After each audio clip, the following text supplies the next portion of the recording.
Chapter 1975. Suddenly, there was a knock on the door. Wang Haojuan immediately stood up. Mr. Su, why are you here? After Su Yan transferred all his shares to Ning Xueluo, he rarely asked about the company's affairs. Did Ning Xueluo ask him to come? That must be it. What if he borrowed the Su family's power? Wang Haojuan's eyes suddenly bloomed with a glimmer of hope. Mr. Su, my men did not do a good job this time, and lost such an important cooperation.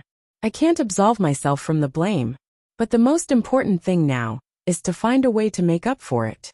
Do you have any good ideas, Mr. Su? Su Yan looked at the newspaper on Wang Haojuan's desk. On the front page was a photo of Ning. She's sitting on the female lead seat of The Assassin. The headline was, Hollywood's Glory of China, Ning Shi. Su Yan looked at the photo and felt a dull pain in his eyes. His girl. He should have looked for her and replied to her a long time ago. But now, he could only go back on his promise to her and avoid her in a sorry state. Mr. Su. Mr. Su. Su Yan looked away from the newspaper. How can we make up for the fact that our artists are not as good as others? Wang Haojuan was taken aback. Ahem, but Zixuan is the #1 sister of Starlight. Her reputation is Starlight's reputation. This time, Ning Shi has suppressed Starlight to this extent. It's really embarrassing for Starlight. Survival of the fittest. If she can't do it, then let someone else do it. Wang Haojuan was speechless by Su Yan. Although Su Yan's words were not pleasant to hear, they were not without reason. The role had been determined, and there was nothing that could be done about it. Now that Han Zixuan was suppressed to this extent, Starlight could not always put all their resources in one bowl. I understand what you mean, Mr. Su, Wang Haojuan said. Xueluo hasn't been feeling well recently. Contact me if you need anything, Su Yan said. Then a trace of bitterness flashed in his eyes. He could only use this method to get closer to her. Okay, I understand. Wang Haojuan nodded. Su Yan was now managing Starlight on behalf of Ning Xueluo. Although he could not reverse the situation, he could only comfort himself that he had another backer. Not long after Su Yan left, Zheng Anru rushed into Wang Haojuan's office, as if she had found a fire. Mr. Wang, you must seek justice for our Zixian. Zixuan was so angry that she was sent to the hospital. Ning Shi, that bitch, had used some kind of crafty plot to get the female lead role out of nowhere. This was completely shady. How can our Zixuan be a concubine for that kind of person? Isn't that? Wang Haojuan interrupted Zheng Anru's incessant chatter with a displeased expression. Alright, don't blame everything on others. I've spent all my resources on her. How am I supposed to seek justice for her? Juz is the female lead in a movie personally produced by him. Is this something that can be done with schemes and schemes? Even if Lu Enterprises used their connections, the actors themselves must have enough strength to convince the crew, and even Juz himself. This was more difficult than having connections. After all, it was impossible for Juz to ruin his reputation. If it was said that Wang Haojuan only had some regrets before, then at this moment, he was so regretful that he doubted his life. If Ning Shi had stayed with Starlight, this miracle, this great glory, would have all belonged to Starlight, and Wang Haojuan's name would have forever been recorded in the annals of the entertainment industry. Chapter 1976. Thinking of this, Wang Haojuan was even more upset. He said in a low voice, now that things have come to this, if she is not satisfied with this role, I will arrange for someone else. President Wang. That's not what I meant. Zheng Anru said hurriedly. What she meant was that she wanted to get the lead actress, not quit the crew. Wang Haojuan said in an unfriendly tone. Then be prepared. Since she is sick, let her stay at home for a while to recuperate and practice her acting skills. She is not the only actress in the company. Zheng Anru understood such an obvious warning. She wanted to say something else, but she was afraid that she would make Wang Haojuan even more unhappy, so she could only walk out in a low voice. Zheng Anru had actually expected this result, but she was really unwilling to accept it. How could the most popular actress in the entertainment circle, whom she had brought up, be suppressed by a has-been Ning Shi to this extent? After the press conference, Han Zixuan finally went back at the speed of a tortoise, not daring to boast anymore after losing so much face. Shengshe Entertainment, on the other hand, held a lively celebration party. Everyone rejoiced and hope was restored. After all, from what happened to Qin Shuang and Jiang Mai, it could be seen that Ningxi was not the kind of person who monopolized resources. On the contrary, since Ningxi came back, she had never forgotten to find resources for them. All of a sudden, Ningxi's prestige in the hearts of all the employees and artists of Shengshe Entertainment reached its peak. Soon after, the shooting of The Killer entered an intense period. Ningxi was on the set with the script in her hand. Whenever she had free time, she would study it carefully. The rarest thing was that Jiang Mai almost lived with the crew, and was so serious that he almost went crazy. Lei Ming was moved to tears. His naughty boy had finally grown up. It only took about a week for the plot to take place in Hua Nation to be completed. Ningxi and Jiang Mai also went to Europe with the crew to continue shooting. At the same time, the financial market of Hua Land was greatly impacted in a short period of time. Most of the financial indicators in Hua Land, including short-term interest rates, currency assets, securities, real estate, and even the stocks of some listed companies, were impacted and deteriorated. The first to bear the brunt of the deterioration of the stocks was the Lu Group in Hua Land. The Lu Group's subsidiaries were spread all over Asia. They were the wind vane of China's economic system and controlled the economic lifeline of almost the entire Asia. Once the Lu Group collapsed, it would be a huge blow to the entire Chinese economy. In the conference hall, Lu Tingxiao's deep eyes were dark. "Brother, what's going on?" Lu Jingli rushed to the conference room and saw that Lu Tingxiao was still there. Lu Tingxiao looked at the complicated data on the computer screen. Someone is controlling it from behind. Right now, China's economy was in a mess, like a bubble economy in the past. Once the bubble burst, the consequences would be unimaginable. If they wanted to destroy Hua Nation's economy, the first thing they had to deal with was Lu Corporation. But what kind of person has such great ability? This is simply impossible. The other party's target wasn't just one or two companies, but the entire Hua Nation. How powerful must they be to achieve this? Now, some of the large and small shareholders of the Lu Group had issued an announcement 3 days ago to sell their shares to the outside world. Chapter 1977. And overnight, the shares that had been sold were all purchased by a rather mysterious foreign economic group. If Lu Group were to change hands and fall into the hands of an outsider, it would form a virtual bubble economy. It would be enough to destroy the entire economic chain in a short period of time. Thinking of this, Lu Jingli's scalp went numb. This was definitely a conspiracy. It wasn't just Lu Group. There were also several powerful Shengshe groups in China that had the exact same experience as Lu Group. In other words, they're not just targeting Lu Group. They're trying to control the entire Asian economy? Lu Jingli looked at Lu Tingxiao in horror. There were too many Asian underground forces attached to the Asian economy. If the Asian economy was destroyed, it would be very easy to disintegrate those underground forces. Whether it was disintegrating or using them for their own use, there would be no difficulty at all. Which force is it? I originally thought it was that bastard Yun again, but after thinking about it, even he wouldn't be able to do this. Lu Jingli's brain was about to explode. After a while, Lu Tingxiao opened his mouth and said 2 words, "Lucky Emperor." After hearing these 2 words, Lu Jingli was stunned. After a moment, he said in shock, "What the fuck? No way. We don't interfere with each other. What does that old guy mean by coming to our territory to cause trouble?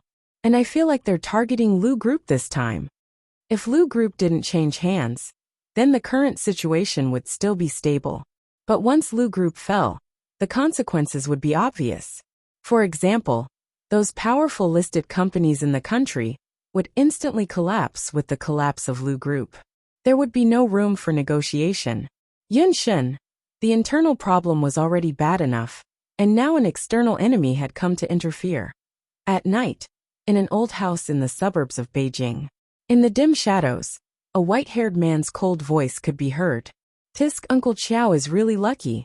Looking at the man who had betrayed his family in hatred, Xiao Yi's face was unusually gloomy. Shun, you've been bewitched by that woman. I can forgive you this once. Ha! Yun Shun chuckled as if he had heard something funny. Now I'll give you one last chance. Join forces with me. This is our only chance to overthrow the Lu family. Yun Shun's gaze fell on the man in the darkness. Looks like Uncle Qiao has found a thick thigh this time? Since that's the case, why do you need me? Xiao Yi was completely infuriated by Yun Shun's nonchalant tone. Your mother's corpse is still warm. You're just wasting your time like this. Think about it yourself. What have you been doing for an entire year? What did you do? Yun Shun was slightly stunned.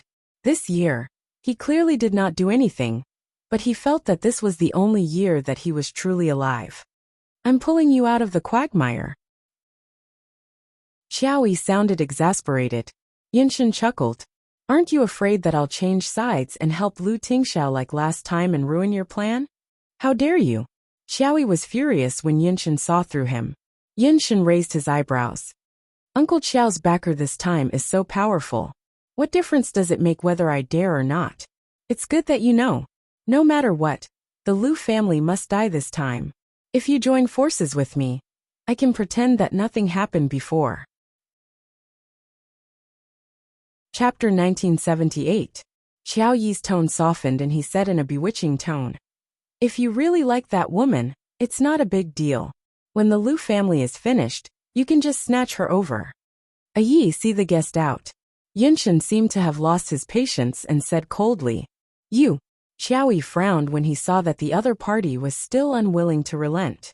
Ah Shun, I don't have that much time to waste on you. Now I'll give you two choices. First, stand with me and we'll still be a family. Otherwise, we'll be enemies in the future. Cloud Deep smiled. I thought we were already enemies a long time ago. You. Good. Xiao Yi stood up immediately and said good 3 times. Since you want to go against me in Europe, then don't blame Uncle Qiao. Xiao Yi stood up and turned to leave without saying anything more to Yun Shun. Tang Yi accepted the order and escorted him out of the room. Xiao Yi glanced at Tang Yi and said in a low voice, Yi, try to persuade him when you have the time. Everything I'm doing is for his own good. Otherwise, I won't be able to protect him when the European king takes over all the forces in Asia. Tang Yi didn't say anything. He was stuck between Yun Shun and Xiao Yi, and was in a difficult position. Who would have thought that? Not only did Master escape back then, but he had also made contact with the European Emperor's forces over the past year. As far as he knew, even if the organization was at its peak, it would be impossible for them to climb up to the forces over there. This matter seemed to be full of mysteries.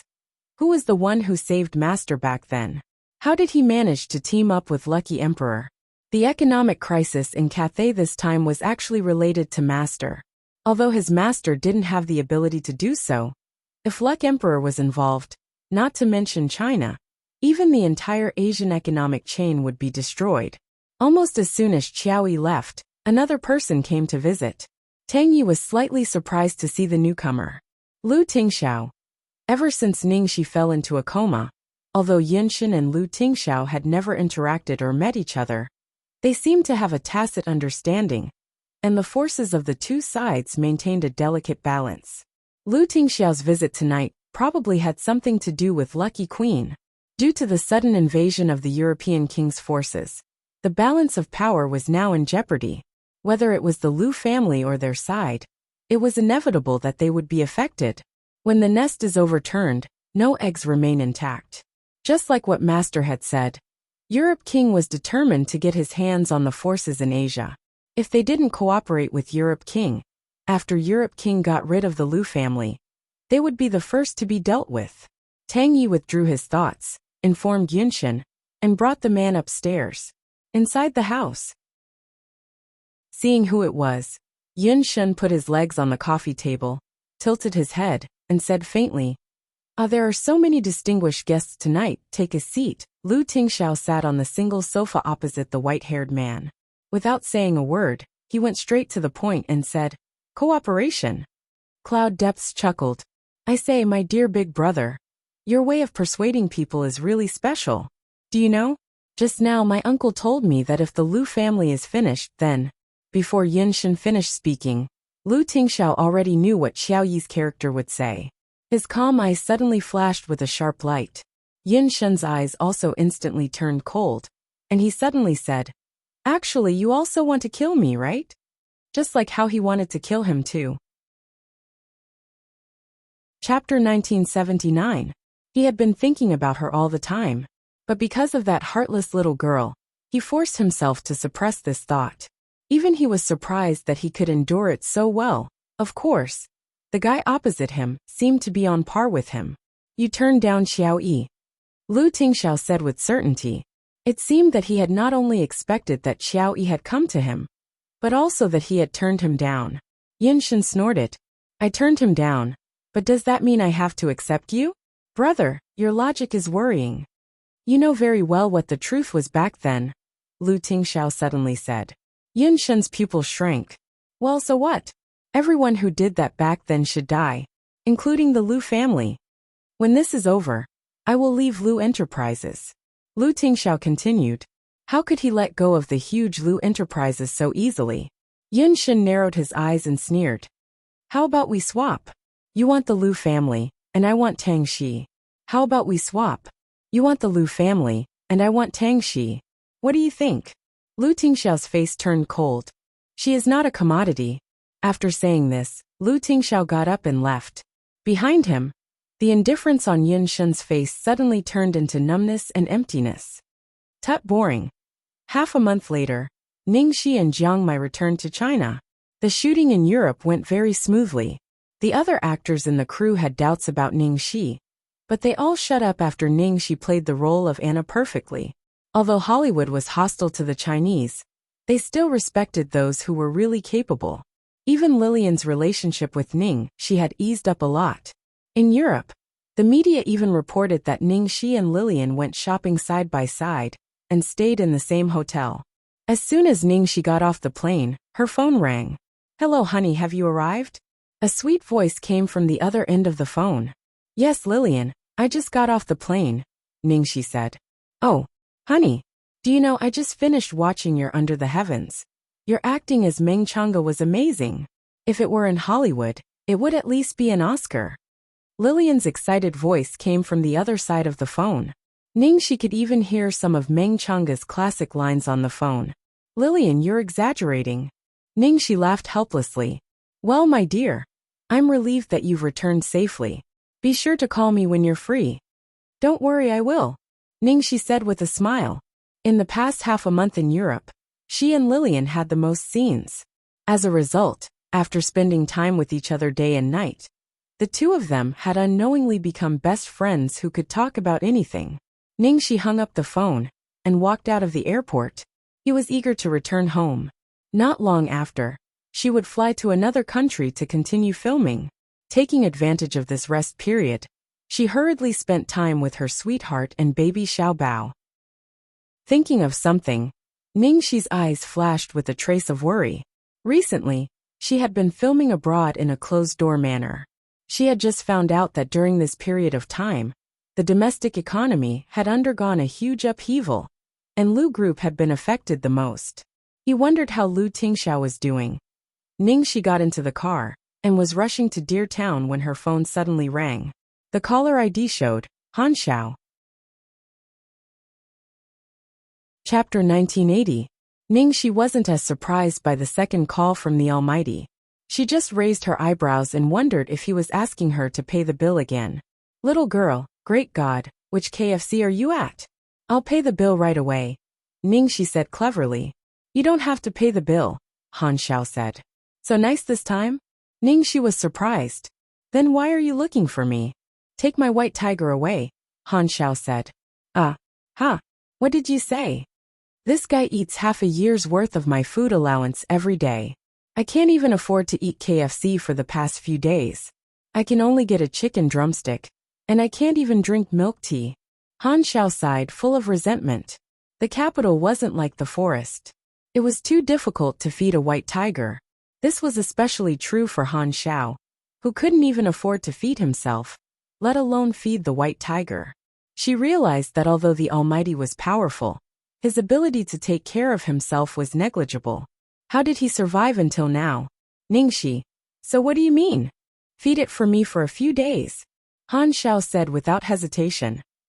Ningxi didn't want to say anything. The first time he asked her to pay the bill. The second time he asked her to be his meal ticket. And it was for a tiger with a huge appetite. Luckily, Ningxi couldn't have asked for more. Roar. Her cute little tiger, no problem, just send it over. I'm at the town from last time. Not long after hanging up, Han Xiao couldn't wait to send the white tiger to Deer Town. Fortunately, Deer Town was remote and undeveloped. Plus, it was already night time. Otherwise, the white tiger's appearance would have caused panic. Ningxi's eyes lit up when she saw the white tiger beside Han Xiao. Almighty, what does it usually eat? Feed me whatever you want. Han Xiao yawned lazily, then waved his hand and walked away. Ningxi's mouth twitched. She sighed and rubbed the white tiger's head. Your master is too unreliable. You should follow me from now on. I'll make sure you'll be fat and white. Mommy. Ningxi is talking to White Tiger with her head down. Suddenly her legs soften. A soft little ball pounces on her. Roar. Darling little Bao. I miss you so much. Hurry up and give mommy a kiss and a hug. Xiaobao clung to Ningxi's chest, his heart filled with joy. At this moment, he saw the white tiger beside Ningxi, and his eyes widened. Mommy, be careful. After saying that, the little fellow quickly scuttled between Ningxi and the white tiger, and made a blocking posture. Like a tiger cub, it stared at the tiger opposite it. Ningxi was so touched that she rubbed the little guy's head. Don't worry, Xiaobao. This is mommy's friend. He won't hurt you. Mom's friend. Yes. Hearing Ningxi's words, Xiaobao relaxed. Now that his guard was down, he looked at the big white tiger with curiosity. Come on, let's go in and play. Don't scare the other neighbors. Yes. Thus, Ningxi led Little Bun and the big white tiger into the house. Hearing the sound of the porch, Lu Tingxiao knew that Ningxi was back. He subconsciously looked in that direction.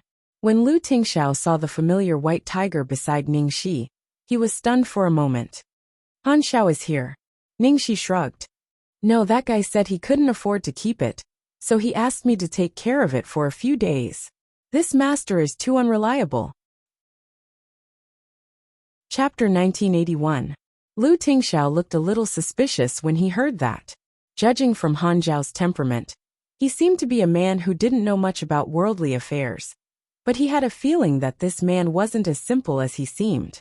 Everything he did seemed strange and absurd, but in fact he had his own meaning. Although he could not guess Han Zhao's intentions, he could be sure that he was a friend, and not an enemy.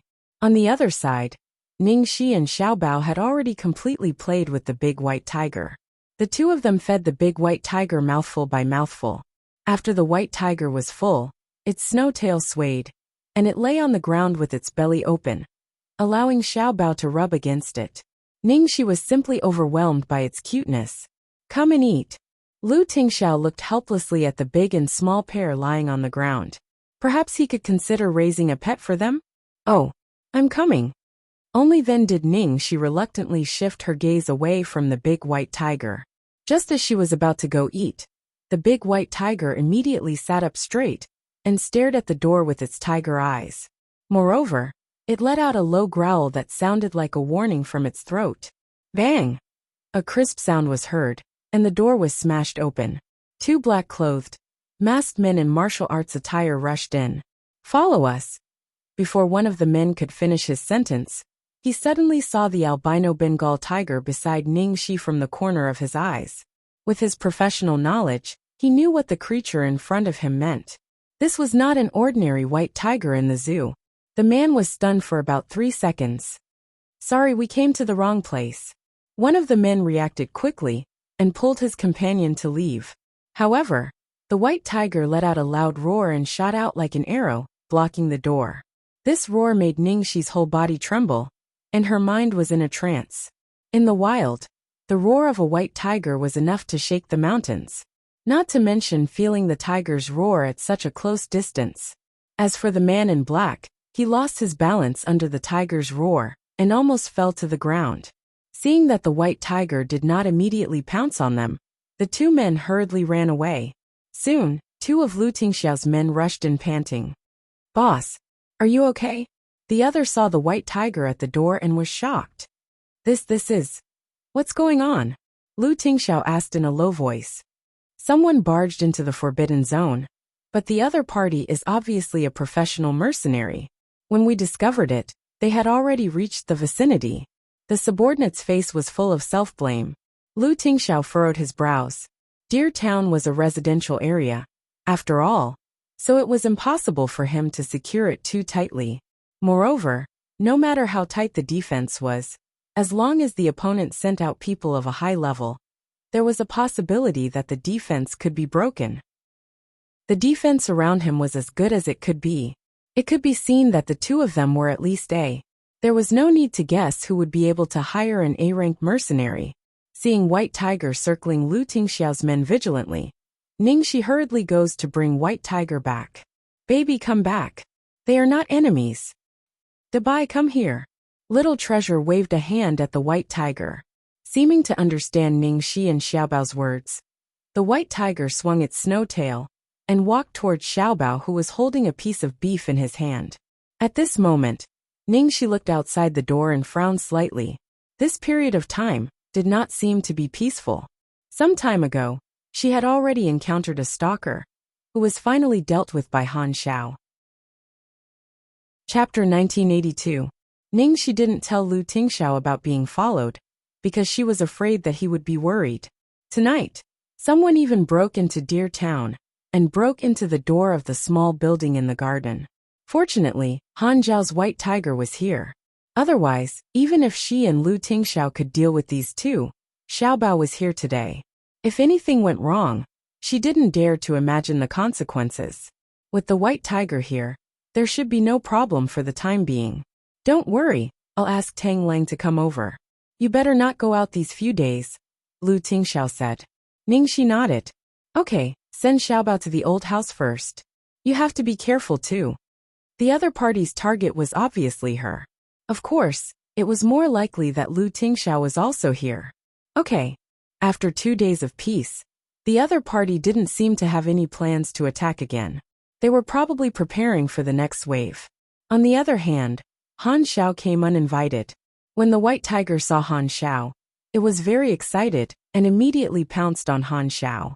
Wow, the food is not bad, Han Xiao laughed when he saw that the White Tiger was full of energy.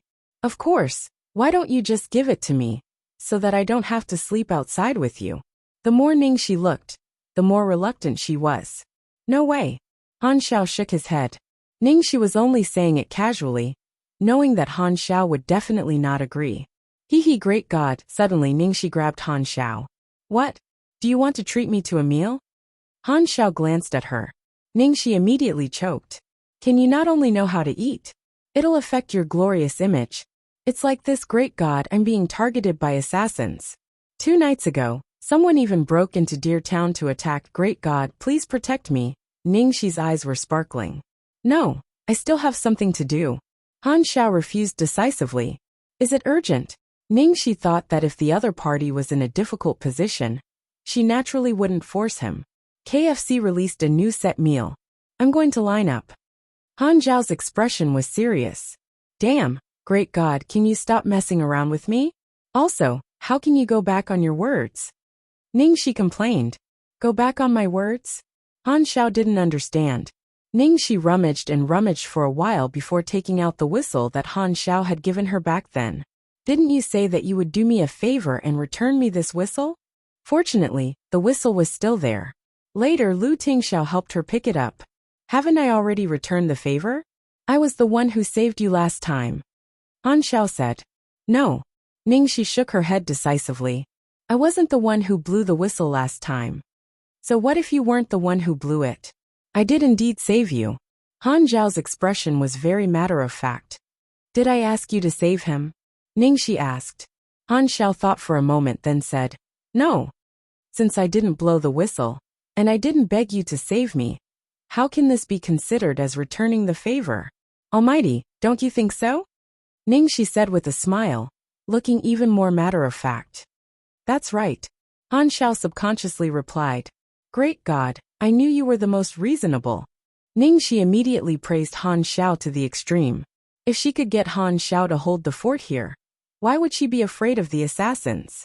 So no matter what, she had to trick the great god into coming here. Han Xiao originally wanted to argue, but he was speechless. Ningxi was absolutely right. She wasn't the one who blew the whistle, and she wasn't the one who begged him to save her. Something feels wrong. Han Xiao stared blankly at the little girl in front of him. Ningxi, I'll get someone to line up for you, and buy the new set meal. I'll send it over in half an hour. Han Xiao, okay. Chapter 1983. At the same time, Tang Lang was wearing a flowery shirt and slippers. Boss, why did you call me here? Tang Lang asked as soon as he entered the room. Ningxi looked at the door. Second senior brother, you're here. I had something to do, but it's all settled now. So what's going on? Tang Lang was speechless. Did she ask him to come all the way here for fun? It hasn't been peaceful these days. There was a sneak attack by an assassin the night before yesterday. I wanted to invite you here, Ningxi explained. Assassin? Tang Lang saw Han Xiao from the corner of his eye. Tang Lang's heart skipped a beat. Fuck. Why is this guy here? Don't tell me he's the assassin. Ningxi rolled her eyes at him. I invited the Almighty to hold the fort, okay? Hearing that, Tang Lang heaved a sigh of relief. If this guy was an assassin, not many people would be able to escape. He was like a bug in the game. Since there's already someone here, why did you call me? Tang Lang was speechless. The weather was hot. He wanted to go home and eat watermelon. Kid, come and play with me. Suddenly, Han Xiao stretched his waist and hooked his finger at Tang Lang.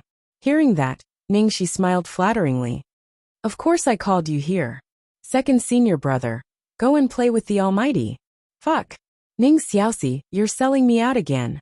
I won't fight. Tang Lang shook his head firmly. What a joke. He and Tang Yi couldn't even get close to that guy even if they teamed up. Fighting with him? Well, kid, if you don't come, I'll go up and hammer you to death, Han Xiao said. Tang Lang looked like he wouldn't do it even if he was hammered to death. Come on, if you can't, I'll fight you with one finger. Han Xiao smiled. What did you say? Suddenly Tang Lang's eyes flashed. Fuck. This is too much. One finger. Who are you looking down on? I said, I'll fight you with one finger. Han Xiao stretched out one finger. Second senior brother, don't tell me you can't even defeat one finger of the Almighty? Ningxi sighed. What a joke.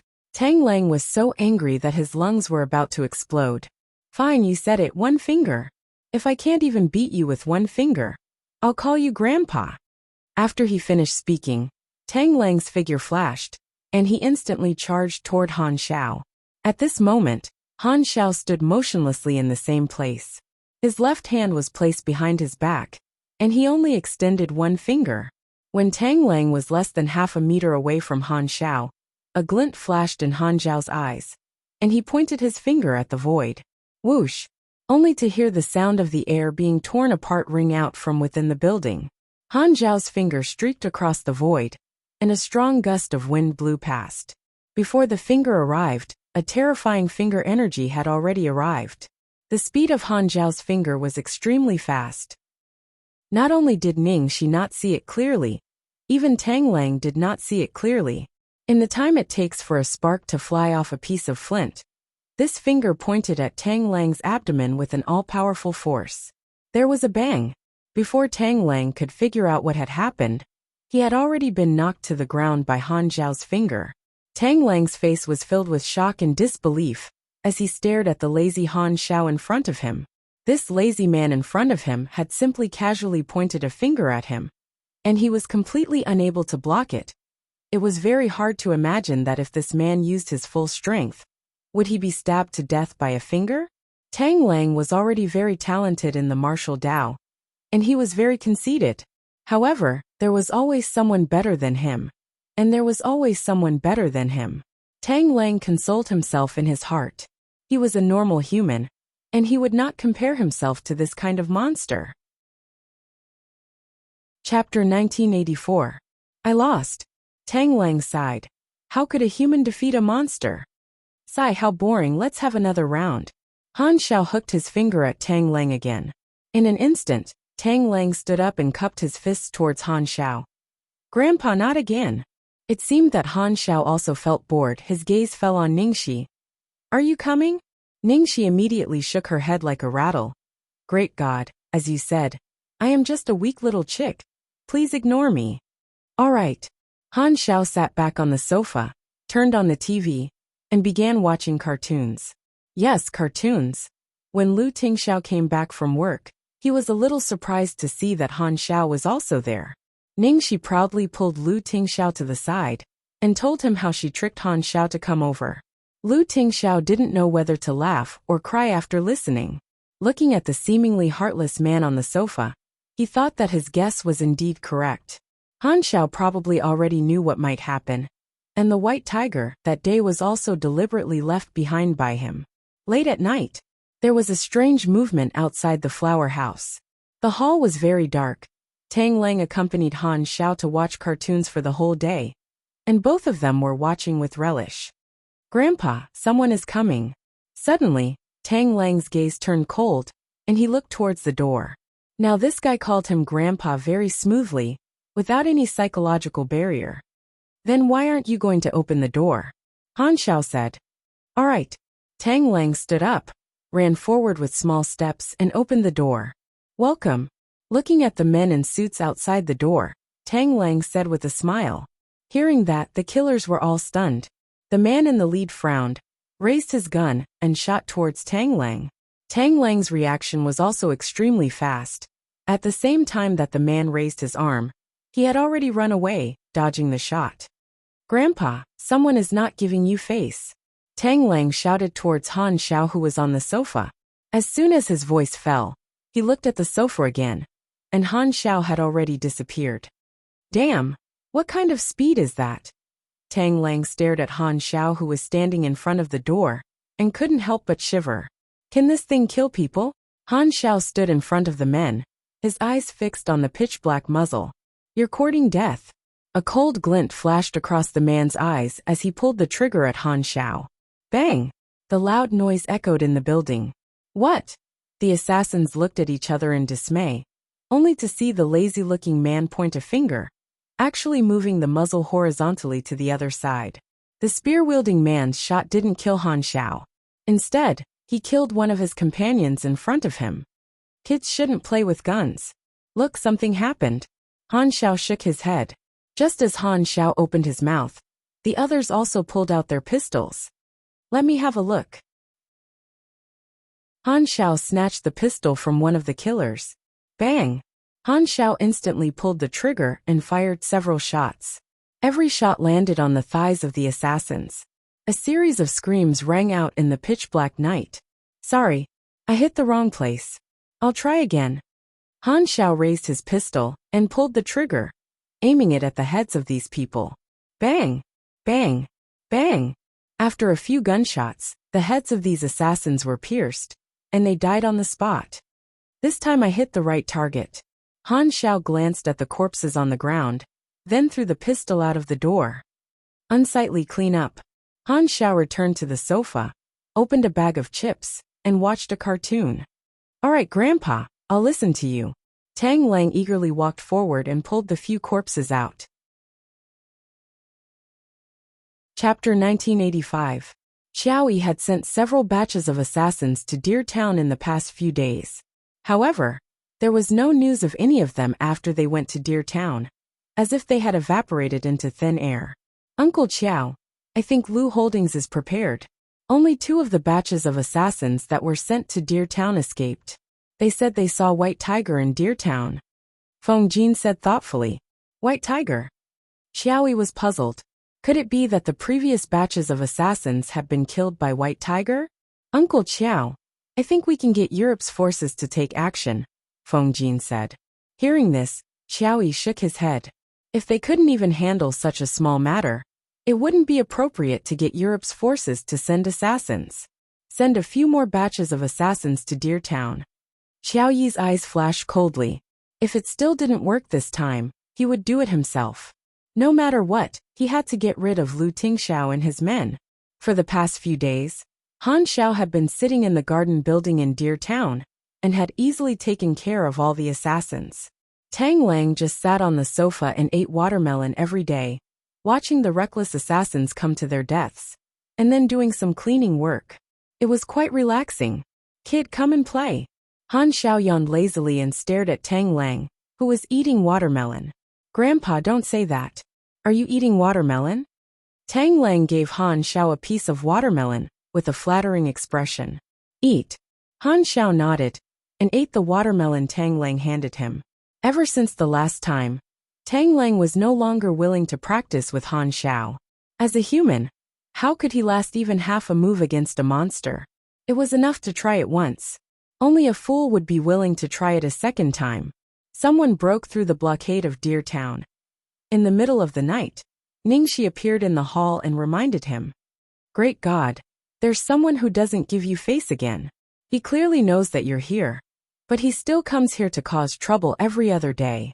I don't know what you're thinking, but if there's someone who doesn't give me face, I'll definitely chop him into pieces. Tang Lang looked at Han Xiao and laughed. Han Xiao crossed his legs, as if he didn't hear Tang Lang. A moment later, Han Xiao picked up a piece of watermelon and said as he ate, You guys go out and cool off. There's air conditioning in the house. It's cooler than outside. Tang Lang subconsciously said. As soon as he finished speaking, Tang Lang's expression changed. This time, he was afraid that there were quite a few assassins. If a gunfight broke out, it would be terrible. He and Ningxi weren't monsters. What if they got shot? What would happen? Grandpa is right. It's cooler outside. Tang Lang pulled Ningxi and left the flower house. An hour later, gunshots could be heard from the small building. After another quarter of an hour, when the gunshots completely disappeared, Ningxi and Tang Lang returned to the garden house. Han Xiao was still lying on the sofa, gnawing on a watermelon.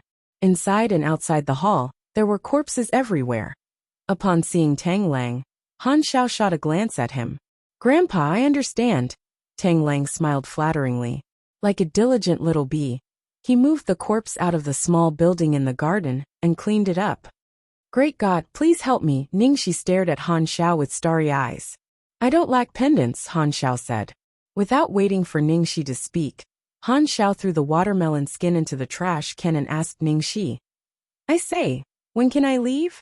Ningxi's face was full of a subtle smile as she stared at Han Xiao. He was already here, and he still wanted to leave? How could it be so easy, when no assassins dare to come? Ningxi said with a smile. Han Xiao sighed, his heart full of resentment. He finally became a nanny, on account of the good food here. Chapter 1986. Han Xiao wanted to leave a few times, but Ningxi tempted him with delicious food. To Ningxi, this god could be settled with a few good dishes.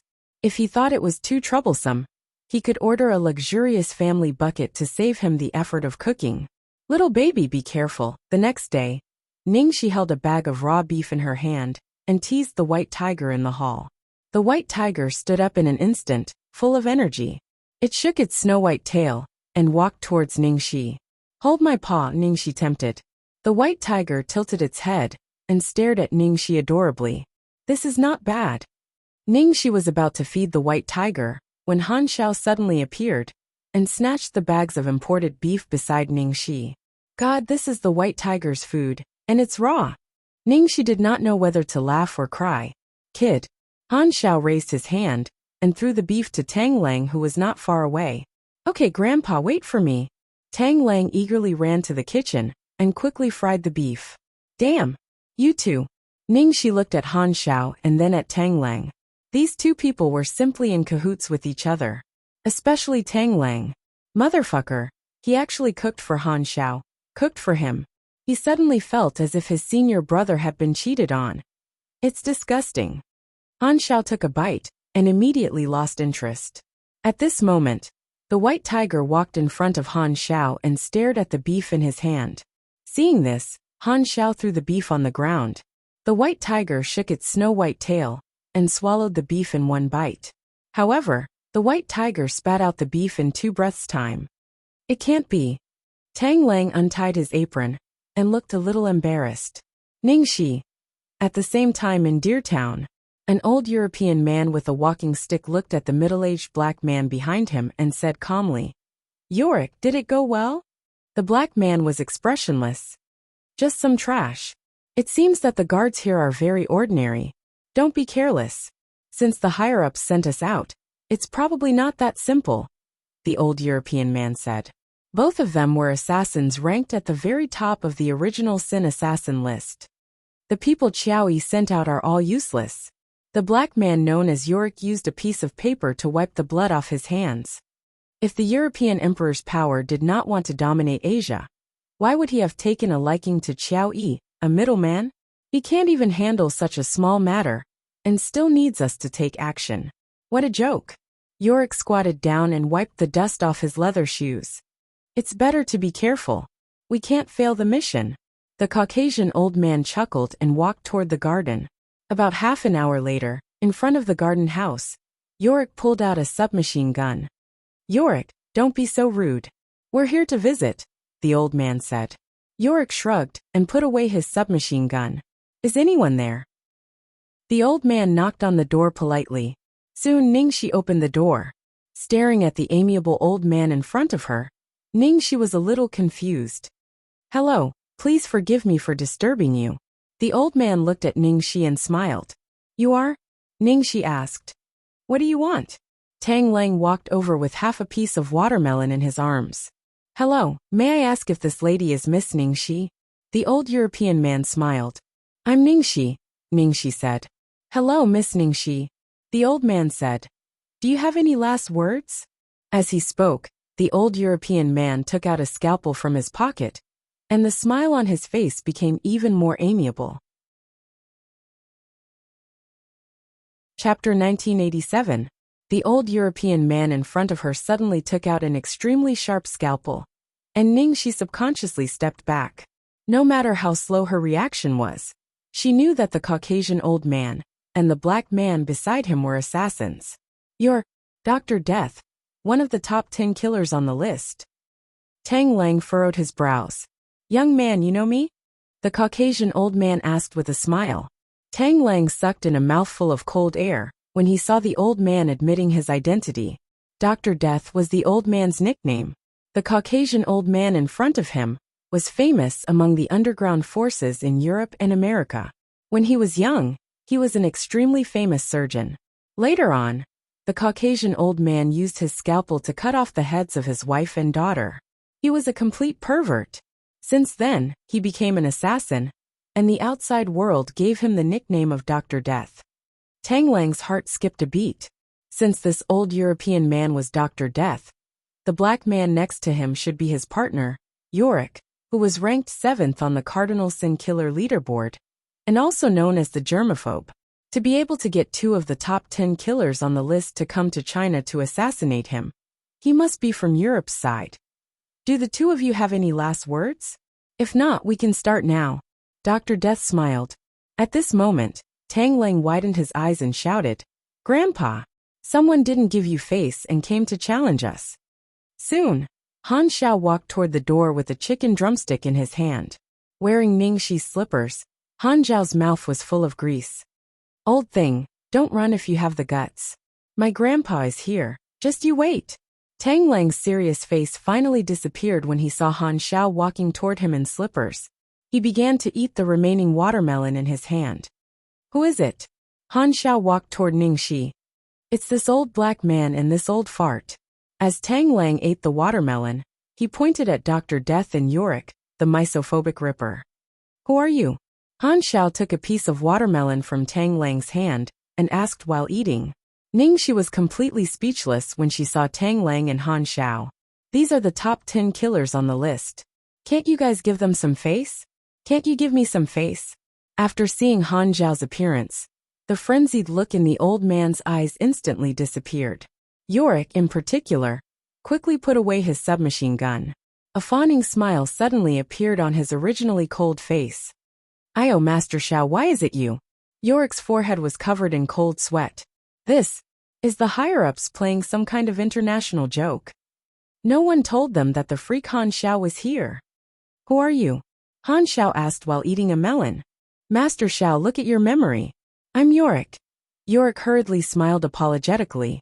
Oh, Han Xiao thought for a moment, but couldn't recall anything. In the past, I was blind enough to offend you. You were magnanimous and broke one of my legs. Later, my friend reattached it.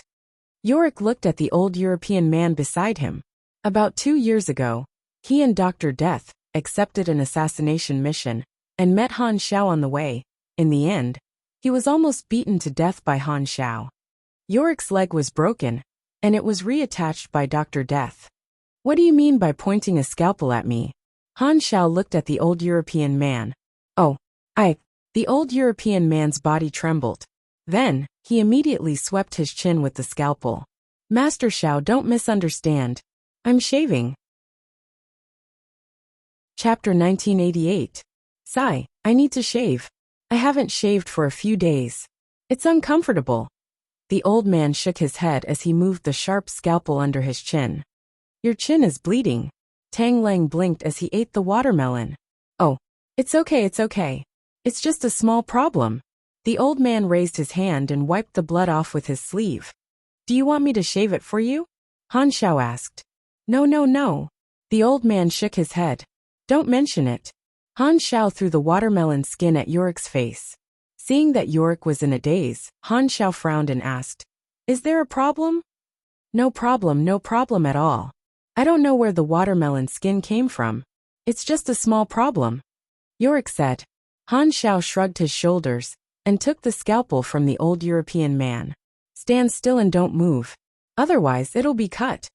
After Han Xiao finished speaking, he helped the old man shave his beard. After shaving his beard, Han Xiao did not stop. He shaved off all the hair on the old man's head, making him bald. Grandpa, why did you shave off his eyebrows? Tang Lang asked. It's cool. Han Xiao replied. Is it cool? Han Xiao asked the old European American man. Cool. It's really cool. The old man nodded, afraid that he would offend this pervert. Han Xiao was satisfied and walked to Yorick's side with the scalpel. Without any explanation, Yorick's thick beard, eyebrows, and hair were also shaved clean. Is it cool? Han Xiao looked at Yorick and asked with a smile. It's cool. Sorry to trouble you, Grandpa Xiao. I've been wanting to die for a long time. It's so comfortable. Yorick had a fawning smile on his face. Thank you. $500 each. Han Xiao stretched out his hand. Yorick and the old European man came back to their senses and quickly searched their bodies. Grandpa Xiao, I don't have any money with me. I only have 300. I only have 400. Yorick and the old man took out all the dollars they had and handed them to Han Xiao. You owe me 100. You owe me 200. Han Xiao thought for a moment and said, How about this? We'll calculate it according to the interest rate of Chinese banks. Don't forget to return it to me when the time comes. Han Xiao put the $700 into his pocket. Okay. Master Xiao, we still have something to do, so we'll take our leave first. We'll bring you the money later. Yorick pulled the old European and American man who was stunned on the spot. He wished that his parents had given him a few more legs. He almost rolled and crawled out of the small building in the garden. Brat, buy more watermelon and meat.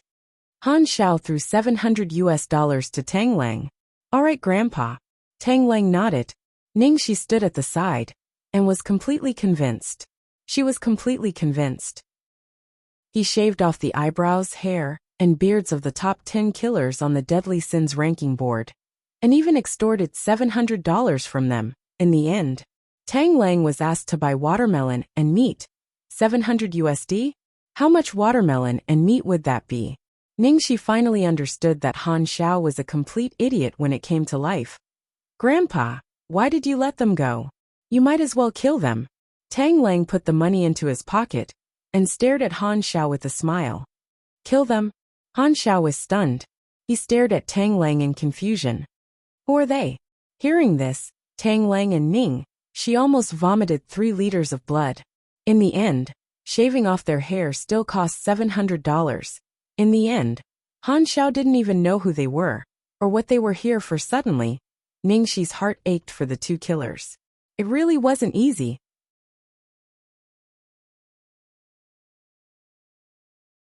Chapter 1989. Xiaoyi listened to the angry voice on the other end of the line. You fucking bastard. Don't you know who's in Deer Town?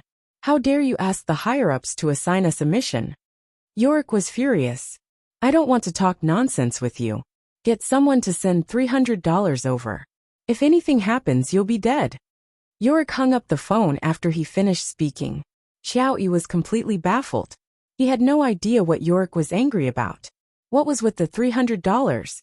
Besides, this mission had been assigned to them by Lucky Emperor. What did it have to do with him? But no matter what, Xiao Yi was not an idiot. If even Dr. Death and Yorick could not be taken care of, Lu Tingxiao must have hired a master. Don't tell me, we have to use that person? Feng Jin frowned. Xiao Yi fell silent. The person Feng Jin was talking about was not well known in the world. But he was the most powerful assassin in Lucky Emperor's faction. It would not be an exaggeration to say that he was the best in the world.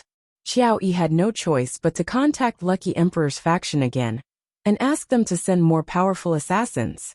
Xiao Yi, are you saying that you want us to use Xiaozhan? A deep voice came out. If Xiaozhan is willing to do it, everything will be fine. Xiao Yi smiled. Then you should know that Xiaozhan was seriously injured when he tried to assassinate Han Xiao. He's still recuperating. Han Xiao. Xiao Yi was stunned when he heard Han Xiao's name. Although he had never met Han Xiao in person, Han Xiao's great name resounded like thunder in his ears. Back then, Lucky Emperor's youngest daughter had been betrothed to Han Xiao. But Han Xiao did not buy it, and eventually broke off with Lucky Emperor. Over the years, Lucky Emperor's faction had sent a large number of top assassins to assassinate Han Xiao, but none of them had returned alive. Xiao Yi had heard of Han Xiao. It was said that he was a genius from a hidden family. He was so powerful that he was beyond the comprehension of the secular world.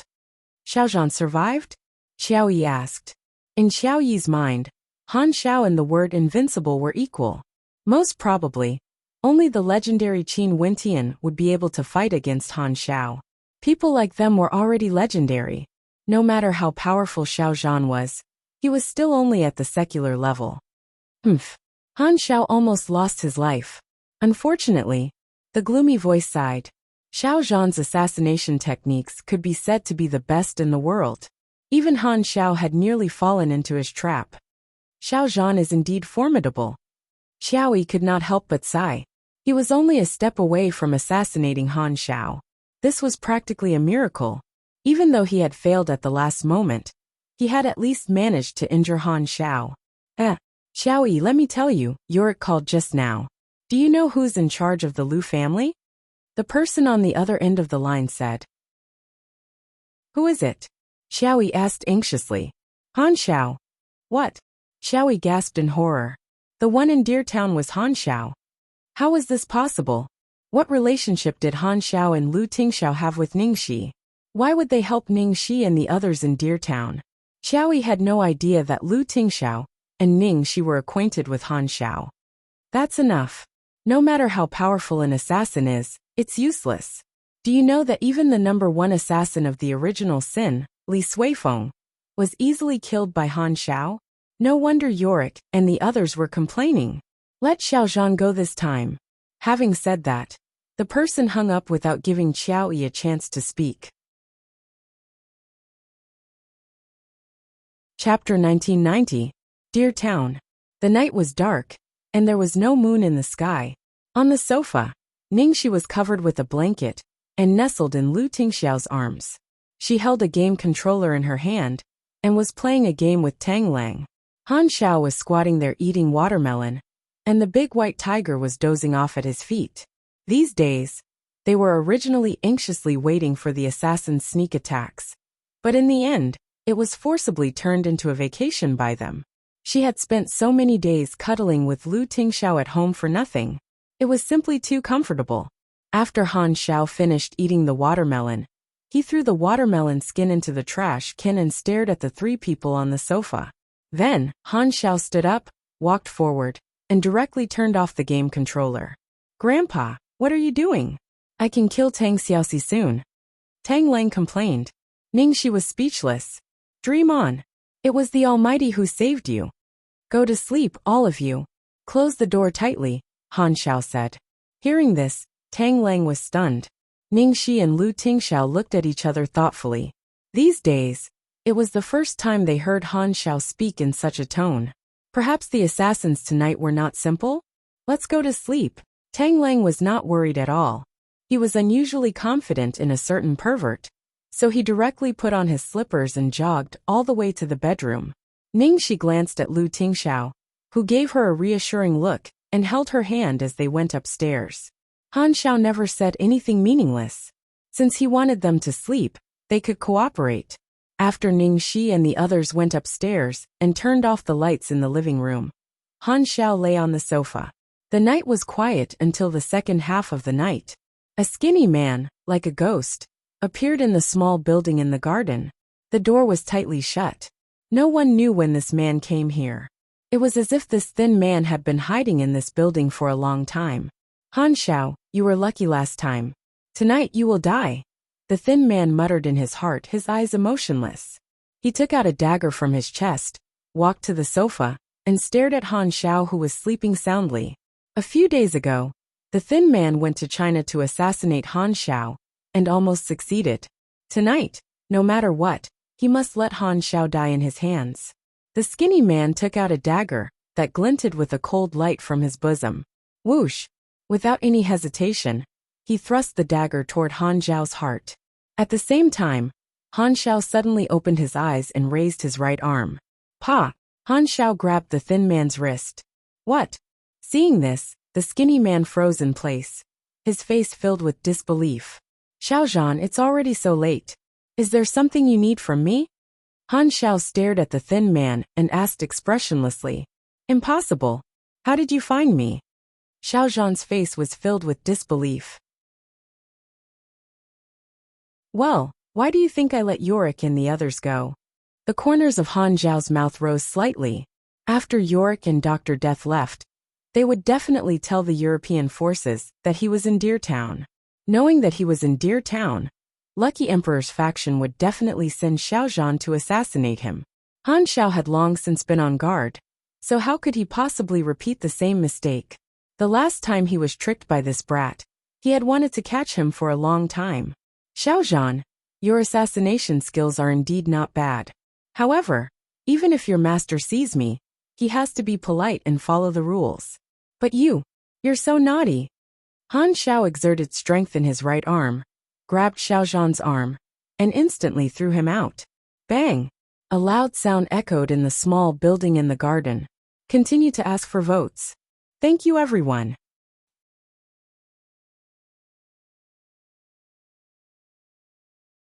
Chapter 1991. The loud noise instantly alerted the three people upstairs. Ningxi and the others hurriedly walked out of their respective bedrooms and looked toward the hall. Whoosh! As Xiaozhan was thrown out, he kicked the wall with both feet. Unwilling to give up, he stabbed the dagger in his hand toward Han Xiao's heart. Right at this moment, Han Xiao lightly flicked his finger and tapped Xiaozhan's right wrist. Xiaozhan immediately let out a scream of agony. The dagger flew out of his hand and landed in the distance. Xiaozhan, you were naughty last time. This time, I'll beat you to death. The corner of Han Xiao's mouth curled up slightly, forming a devilish smile. Then he grabbed Xiaozhan's neck. At this critical moment, Han Xiao turned his head and asked the three people at the staircase, what should we do with this thing? Grandpa, beat this grandson to death. Tang Lang shouted. Ningxi blinked. Oh, I don't mind. Lu Tingxiao immediately echoed, agreed. Han Xiao was stunned for a moment. He stared at the three people in surprise. You guys, why are you so cruel? You kill people at the drop of a hat. Will he kill me one day when he wants to kill me as well? The moment he said that, there was a crack. Xiaozhan's neck had been crushed by Han Xiao. Han Xiao was shocked. He stared at the dead Xiaozhan, then at the three people upstairs. How did he die? You guys killed him? Upstairs. Tang Lang's mouth twitched. Grandpa, you killed him, right? I killed him? Are you sure? Han Xiao asked. Tang Lang's face darkened. If I'm not wrong, you killed him, Grandpa. Ningxi. I'm sure you killed him. You crushed his neck. How cruel. I didn't expect you to be such a god. I was wrong about you. Lu Tingxiao. You probably killed him. Huh. I think my hand slipped. I didn't do it on purpose. Han Xiao stared at the dead Xiaozhan and said, Tang Lang. Ningxi, Lu Tingxiao. Ningxi glared at Han Xiao and rolled her eyes. He had seen shameless people, but he had never seen someone as shameless as Han Xiao. She clearly remembered the grudge from last time, and purposely crushed the thin man to death. Now she was pretending to be innocent. The most shameless thing was that Han Xiao not only refused to admit that he had killed someone, but also tried to pin the blame on them, insisting that they were the ones who killed the person. They were standing on the second floor. What the hell did they use to kill people? Their thoughts. God, Han Xiao is really shameless. What do you guys think? Ningxi smiled at Tang Lang and Lu Tingxiao. Tang Lang said, "Third junior sister, don't be so rude. Don't talk about my grandfather like that. Be careful that I don't fall out with you. Although my grandfather is shameless, he's invincible. My grandfather is invincible in this world. And it's not without reason." Lu Tingxiao, "It's all right. I want to eat watermelon." Han Xiao didn't care about their ridicule, and sat down on the sofa. "Grandpa, I understand." Tang Lang dashed into the living room, took out a large iced watermelon from the fridge, and handed it to Han Xiao. After that he dragged Xiaozhan's corpse out. Ningxi went downstairs and cut the watermelon. With stars in her eyes, she handed the watermelon to Han Xiao. "God, you deliberately let that assassin Yorick and Dr. Death go today, right? It was to lure out the guy who tried to assassinate you?" Ningxi asked. "Yorick?" Han Xiao stared at Ningxi blankly. "Who is it, Ningxi?"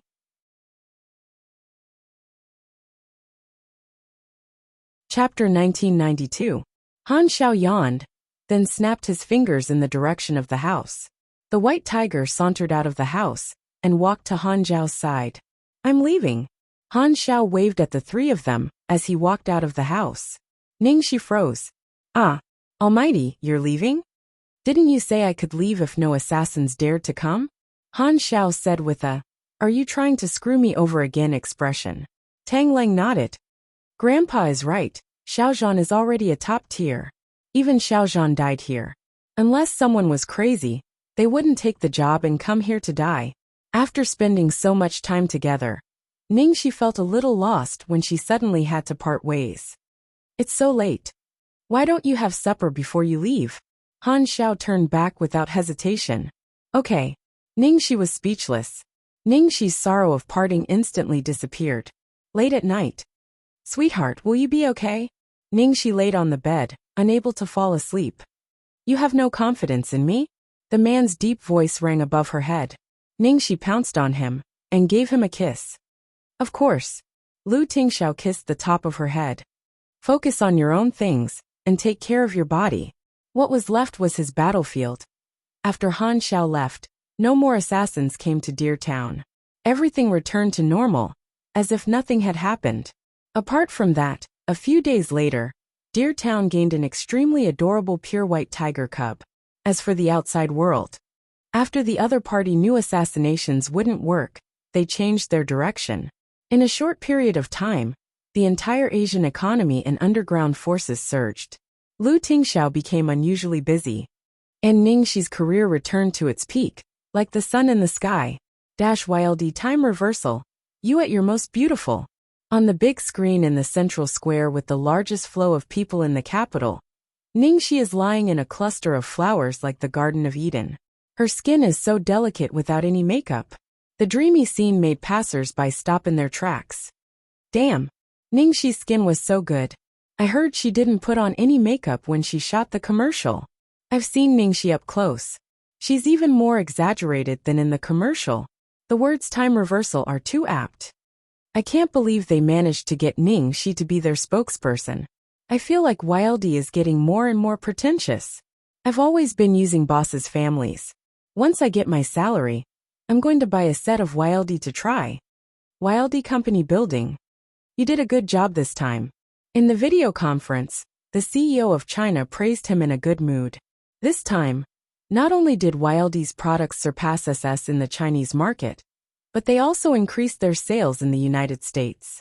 Parker looked at the sales figures for the latest quarter and listened to his boss's praises. He was beaming with joy. After being suppressed by the boss for so many years, he could finally wipe away his shame. It was a wise decision to replace Lu Xiaoro and choose Ningxi. Who would have thought that Ningxi's momentum would be so fierce after her comeback? She suppressed Han Zixuan to the point that she couldn't fight back, and instantly pulled up YLD's status. One had to know that signing a rising artist was countless times more profitable than simply signing a popular artist. After Parker finished the video conference with the higher-ups, he immediately called Su Tao to get in touch with him and invited Ningxi to YLD's fashion dinner.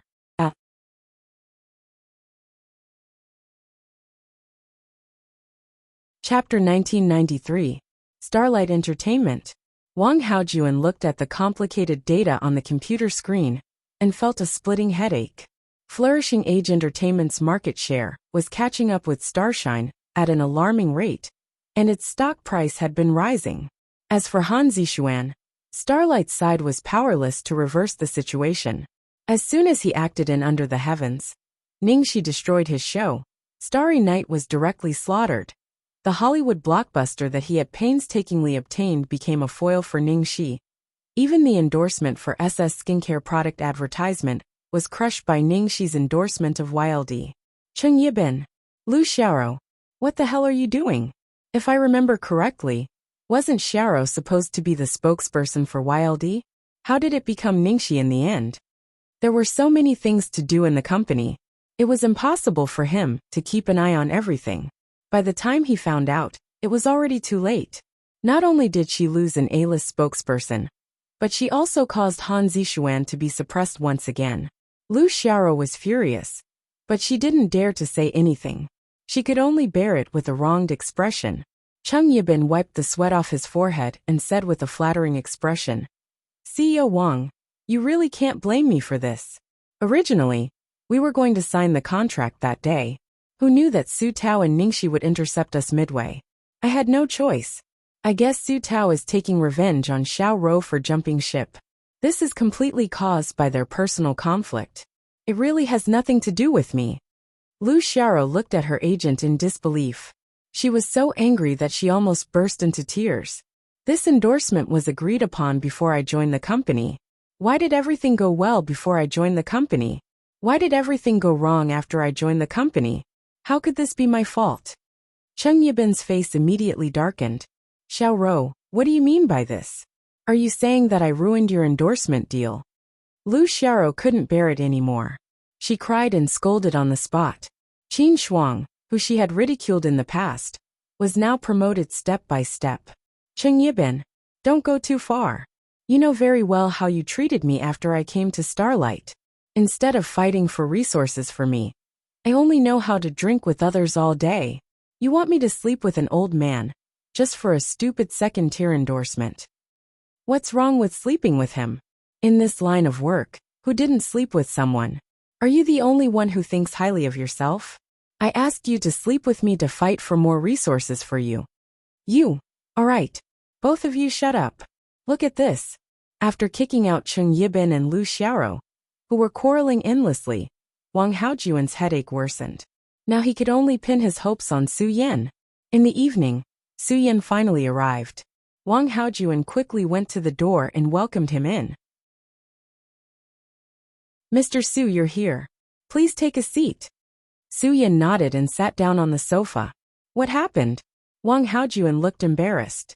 President Su, you must know the recent situation of our company. Ningxi's comeback has a greater impact on our company. I asked you to come here to discuss with you whether there is any solution. Su Yan's eyes flickered. Since you can't suppress it, why not extend an olive branch? Wang Haojuan was surprised. President Su, do you mean to poach Ningxi? Why not? Su Yan asked. Wang Haojuan looked troubled. Ahem, President Su, you know about the entanglement between Ningxi and us. Back then, Ningxi was forced to leave by Starlight. How could she be willing to come back now? Even if Ningxi is willing, I'm afraid it won't be easy to explain to Xue Luo.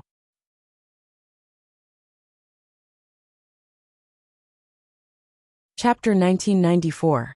Don't worry about Xue Luo. I'll talk to Ningxi myself, Su Yan said, his voice slightly tense. Wang Haojuan's eyes lit up when he heard that. It would be great if Mr. Su could do it. As long as Ningxi is willing to come, We can promise to give her the best resources of the company, set up her own studio, and her agent can come with her. Even though Golden Era had been growing rapidly, they were still no match for Starlight. If Su Yan were to personally negotiate with them, their chances of winning were very high. The next day, Su Tao rushed into Liang Feixing's office furiously. Wang Haojuan, I'll fuck him. Liang Feixing raised an eyebrow. I didn't expect you to have such a heavy taste. I'm not joking. I just got the news that Wang Haojuan wants to poach my Ningxi. Oh, poach Ningxi. Liang Feixing heard this and revealed a rather subtle expression. Damn it. What should he do now? What if the queen was really poached away? Then I don't want to live either.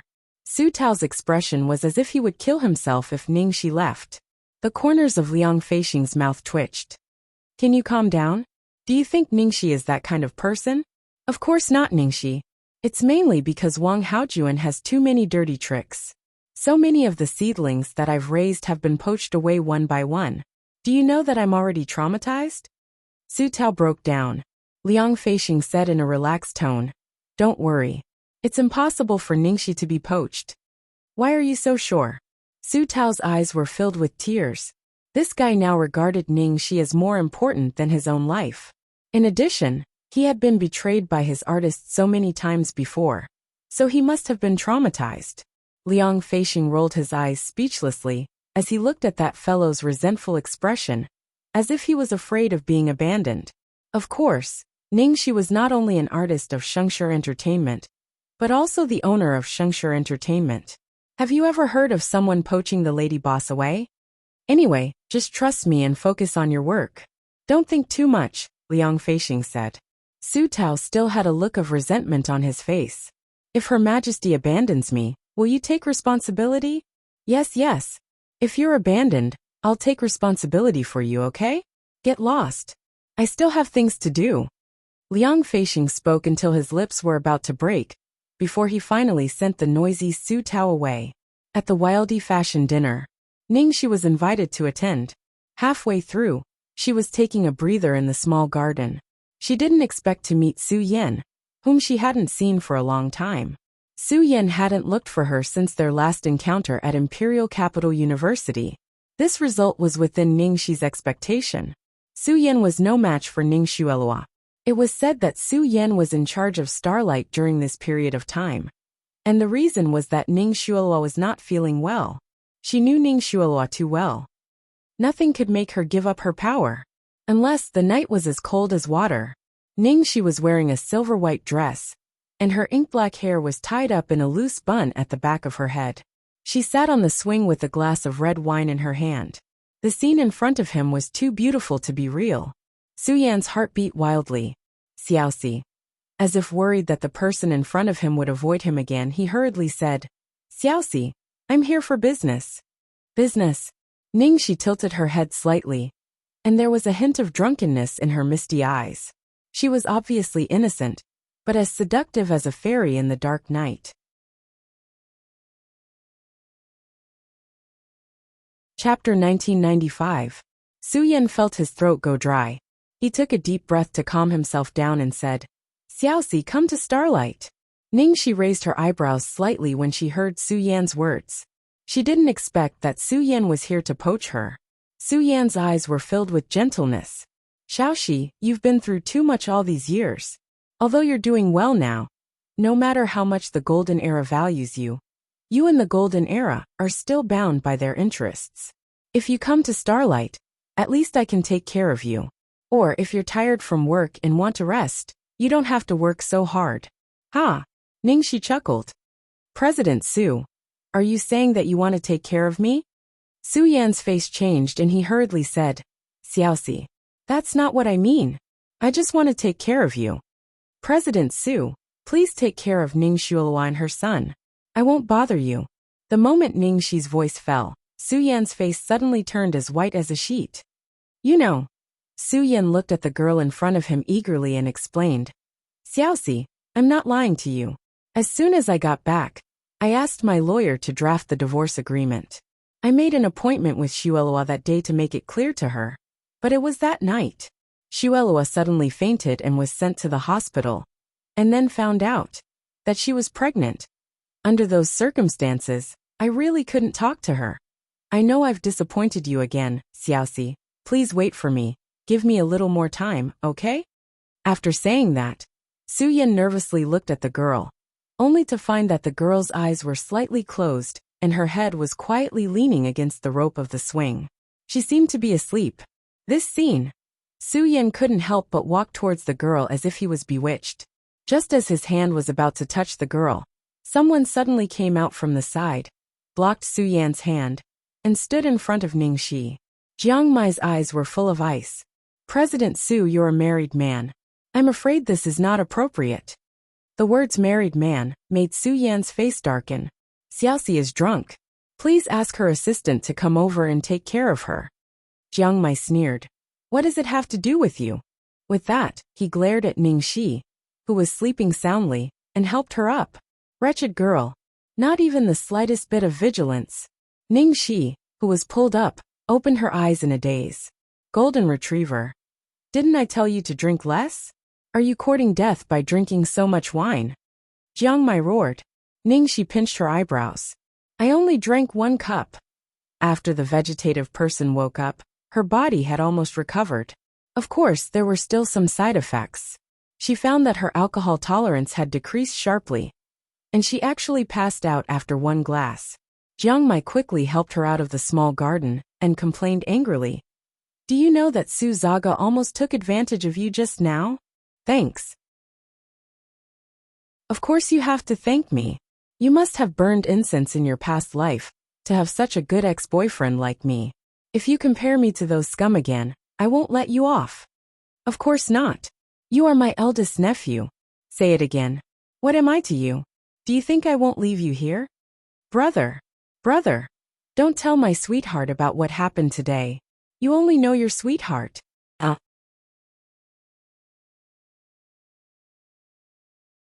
Chapter 1996. These days, Ningxi found that there seemed to be something wrong with Su Tao. He had been circling around her, asking about her well-being, serving tea and pouring water. Although Su Tao had always been very good to her before, these days he was obviously looking for trouble, and several times he looked like he wanted to say something but stopped. Ningxi had no choice but to ask him directly, Brother Tao, what's wrong with you? If you have something to say, just say it. Su Tao dawdled for a long time before he opened his mouth with a sad face. Queen, you won't abandon me, right? Why do you say that? Ningxi was puzzled. It's that bastard Wang Haojuan. He's actually a toad lusting after a swan's flesh, and wants to dig out your starlight. Su Tao was furious. Ningxi didn't know whether to laugh or cry. You said that he wants to eat swan meat. Why would I go to him? But I still don't feel safe. At this time, Liang Feixing pushed the door and came in, grabbed Su Tao's collar and pulled him aside. You're so old, why are you acting like a spoiled child? I have goosebumps. Didn't I tell you not to bother Ningxi? Go to work. After that, he turned to Ningxi and said, Ningxi, don't bother with this guy. His period is coming, and his mood is abnormal. Ningxi said helplessly, Brother Tao, rest assured, Su Yan did look for me last night, but I have already refused. Fuck. That bastard is really shameless. He even brought up Su Yan. Su Tao was half dead with anger. However, hearing that Ningxi had already refused, the big stone in Su Tao's heart finally fell down, and happily wagged his tail and began to work. Queen, I will pick you up to attend the anniversary celebration of the Imperial Capital TV station. I don't know when my afternoon work will end. Anyway, my program is at the end, so it doesn't matter. Brother Tao, you take Qin Shuang to prepare first, and after I finish here, you can go directly. Ningxi said. Okay. Su Tao was completely resurrected at this moment. The goddess is too understanding, isn't she? At night, Su Tao rushed to the station with Qin Shuang. After arriving at the place, the two entered the designated dressing room. As soon as he entered, he found that there was already someone inside. Only then did Su Tao realize that he had entered the wrong room. Inside the room, Yin Yu had brought along her agent, 2 assistants, a makeup artist, a stylist, and 2 bodyguards. A large group of people were helping Yin Yu with her makeup. Ever since she had jumped to Starlight, Yin Yu had been paying extra attention to the way she looked when she went out. She was afraid that others would not know how well she had been doing after jumping to another company. One of Yin Yu's assistant with a sharp chin saw that there were outsiders coming in, and on the spot scolded Su Tao and Qin Shuang. Who allowed you to come in casually? This is Yu's exclusive dressing room. After Su Tao learned that he had gone the wrong way, he was going to leave with Qin Shuang. At this moment, enemies are on a narrow road. Looking at the little assistant with a sharp chin, he suddenly sneered. Oh, exclusive dressing room? Your name is written on it? The little assistant looked at Su Tao, who was opposite him, and suddenly his face was full of ridicule. Su Tao, you were a gold medal agent in the past. Although you fell so low that you almost slept on the street, you can't really be like a scoundrel, right? The little assistant who spoke was the one who slapped Su Tao in the bar and humiliated him on the spot. Later, this matter was exposed by various entertainment newspapers, making Su Tao ridiculed by everyone in the industry. The former gold medal agent was actually slapped in the face by a little assistant in public.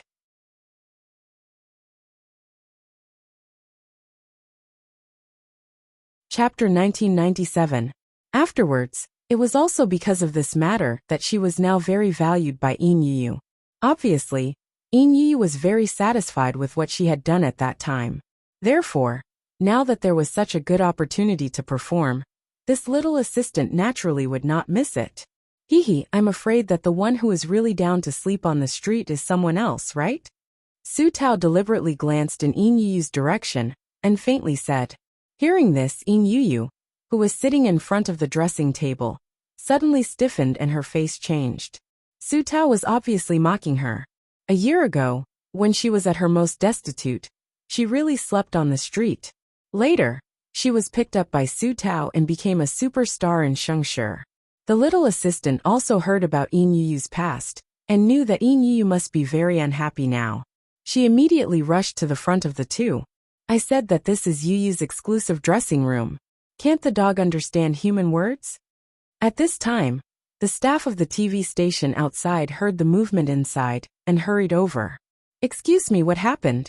A middle-aged man with a beard and a young female staff came in. The little assistant with a sharp chin saw the people coming and immediately complained. Director Chun, this is Yu's exclusive dressing room. Every time Yu comes, she uses this room alone. The others are too small and can't be squeezed at all.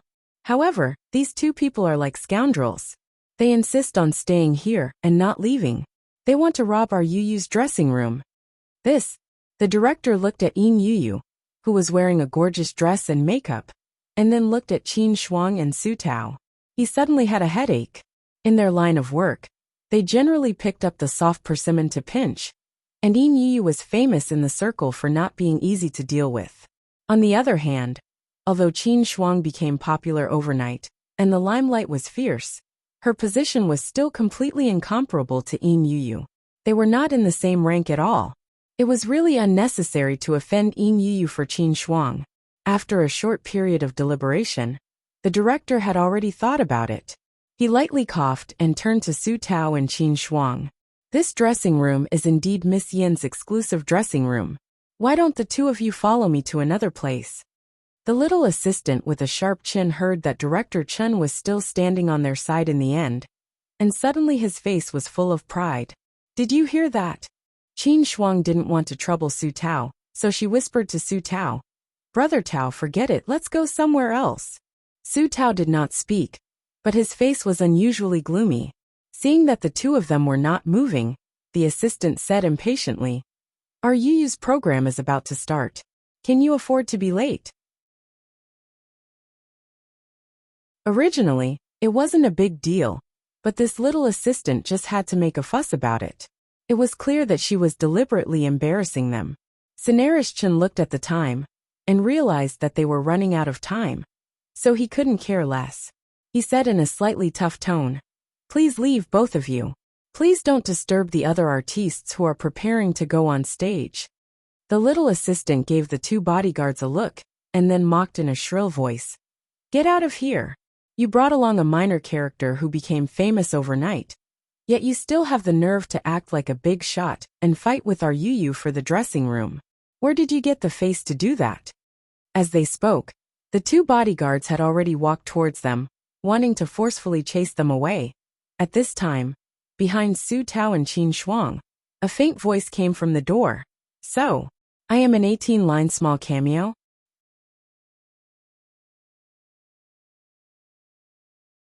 Chapter 1998. The moment this familiar voice sounded, not only the bodyguard subconsciously paused, but also the little assistant, Yin Yu, Cineris Chun, and the staff, all looked in the direction of the door. Then everyone saw that at this moment, it seemed that a notice had just come down, and Ning Shi, wearing an evening dress, stood at the door. Seeing the person, the sharp-chinned little assistant's originally unscrupulous face suddenly flashed a trace of panic, and she straightened her neck and said, "I'm talking about Qin Shuang, not you, Teacher Ning." What? Ning Shi didn't look at the sharp-chinned little assistant, but looked at Qin Shuang, who was closest to her, and asked. Qin Shuang hurriedly whispered, "Brother Shi, it's nothing. It's just that we went to the wrong room. This side let us leave." The assistant felt that it was reasonable. Seeing this, she immediately interrupted. "What do you mean by going the wrong way? You make it sound so nice. These two people clearly came to fight for the dressing room on purpose. Why don't you take a piss and look at yourself? It's only been a few days, and you already don't know who you are." Listening to the words of the little assistant, Ning Shi's face did not have any expression, but step by step, she walked in the direction of Yin Yu. At this moment, because Yin Yu saw Ning Shi appear, she subconsciously stood up. Ning Shi stretched out her hand lazily, directly pulled the chair behind Yin Yu to her, and slowly sat down. A pair of long legs wrapped in a high-slit dress slowly crossed, elbows on the back of the chair, tilted her head, glanced at everyone in the room, and said unhurriedly, "This dressing room, I want it." The moment Ning Shi's voice fell, Yin Yu's face suddenly darkened, and her eyes stared at her coldly. The sharp-chinned little assistant immediately said, "Teacher Ning, this is our Yu's dressing room." Ning Shi slightly raised her eyebrows. "Oh, her dressing room? Did you write her name?" The little assistant didn't expect Ning Shi to say the same words as Su Tao, and her face suddenly became extremely ugly. She could scold Su Tao at will, but she didn't dare to use the same attitude to Ning Shi, and could only look aggrieved. "Teacher Ning, this is indeed our Yu's dressing room. If you don't believe me, you can ask Cineris Chun." "Alright, I'll ask now." Ning Shi turned to look at Cineris Chun and asked calmly, "Cineris Chun, may I ask, whose dressing room is this?" Cineris Chun wiped the cold sweat off his forehead. After a short silence, he answered almost immediately, This is of course Teacher Ning's dressing room. It's your exclusive dressing room." After saying that, he hurriedly winked at the female assistant next to him. "What?" The little assistant's face was full of disbelief. She was about to speak, but she saw the female assistant next to Cineris Chun quickly nod and rush over after receiving the leader's gaze. Soon after, he returned with a white cardboard nameplate in his hand. A few bold black characters were written on the cardboard. Ning Shi's exclusive dressing room. The assistant Yin Yu and the others watched helplessly as the female assistant hung the big and conspicuous cardboard on the door. Did you see that? Ning Shi's expression didn't change from beginning to end, except for the coldness in her eyes. You guys. The assistant with the sharp chin stared at the scene and saw the director's attitude. His face darkened as he choked on his words. Yin Yu trembled with anger and almost died on the spot.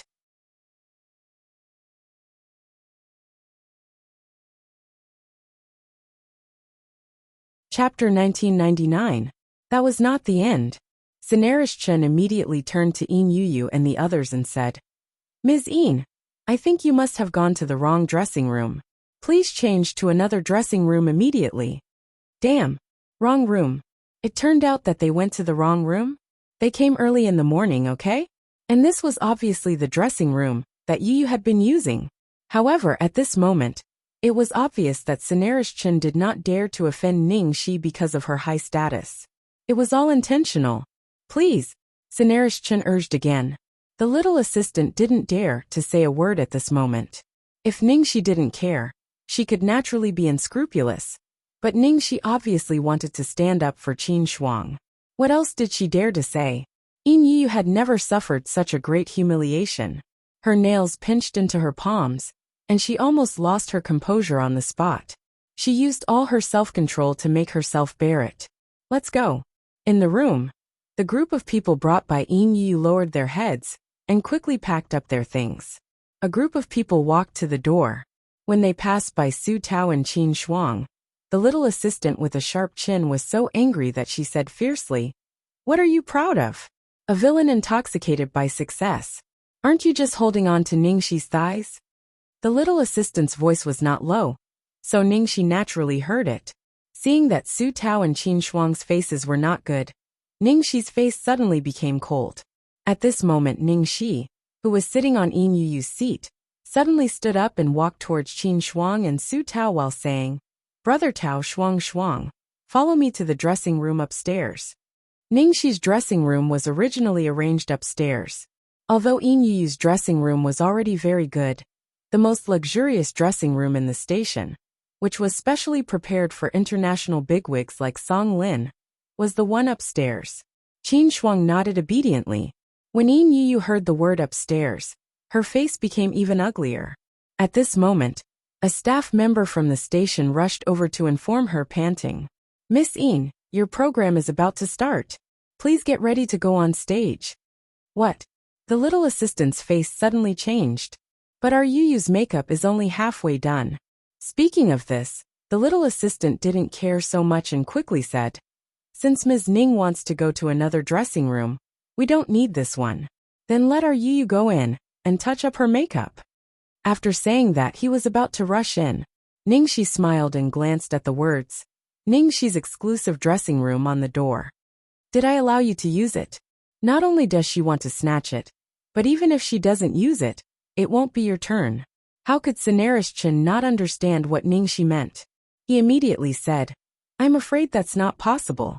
This is Teacher Ning's exclusive dressing room. Without Teacher Ning's permission, outsiders are not allowed to enter. Please choose another place. The public dressing room is opposite." What? You actually let our Yu go to the public dressing room? Also, why aren't we allowed to use it even though it's empty? The assistant couldn't believe it. Enrich said expressionlessly, "This room was originally reserved for Teacher Ning. From the beginning, you were the ones who made the mistake. We can't do anything about it. If you can't make it in time, I can only let the later programs take over." This was simply going too far. The junior assistant was furious. But there was no other way. If there were any more delays, the show would really be cancelled. In the end, Yin Yu and the others had no choice but to squeeze into the overcrowded public makeup room and finish the rest of their makeup under the curious gazes of the other celebrities.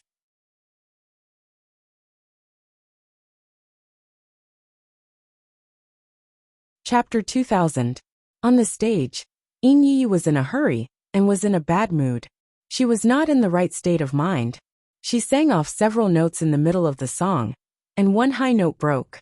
As soon as Yin Yu returned to the backstage with a gloomy face, she heard whispers coming from inside. "Oh my God! Who gave Yin Yu the courage to choose this kind of program? Haha! So many celebrities have been involved in lip-syncing scandals recently. At least she can prove that it's not lip-syncing. Pfft! There's such a thing. Hey, that's not the point, okay? Do any of you know what happened to Yin Yu? Why did she squeeze into the public dressing room with us? Doesn't she always have her own dressing room? Haha, I know. I just heard that Su Tao and Qin Shuang went to the wrong dressing room, and Yin Yu used it to find fault with them, saying that they deliberately wanted to snatch the dressing room, and even asked people to drive them out. And then, how did Yin Yu come out in the end?"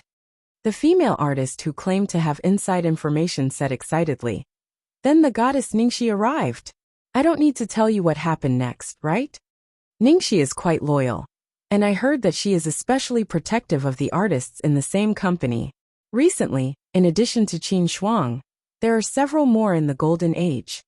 Yin Yu is arrogant and domineering all day long because of her high position. This time she kicked an iron plate. She only knows how to bully those who are lower than her. If you have the ability, go against Ningxi. Hearing those people's words, Yin Yu trembled with anger. Have you said enough? The voice of the gossip master suddenly came from behind. Everyone was startled, and they all lowered their heads and pretended to be busy, as if nothing had happened, for fear of being swept by the storm tail of this person. Until Yin Yu left in a rage, the crowd became even more excited to gossip.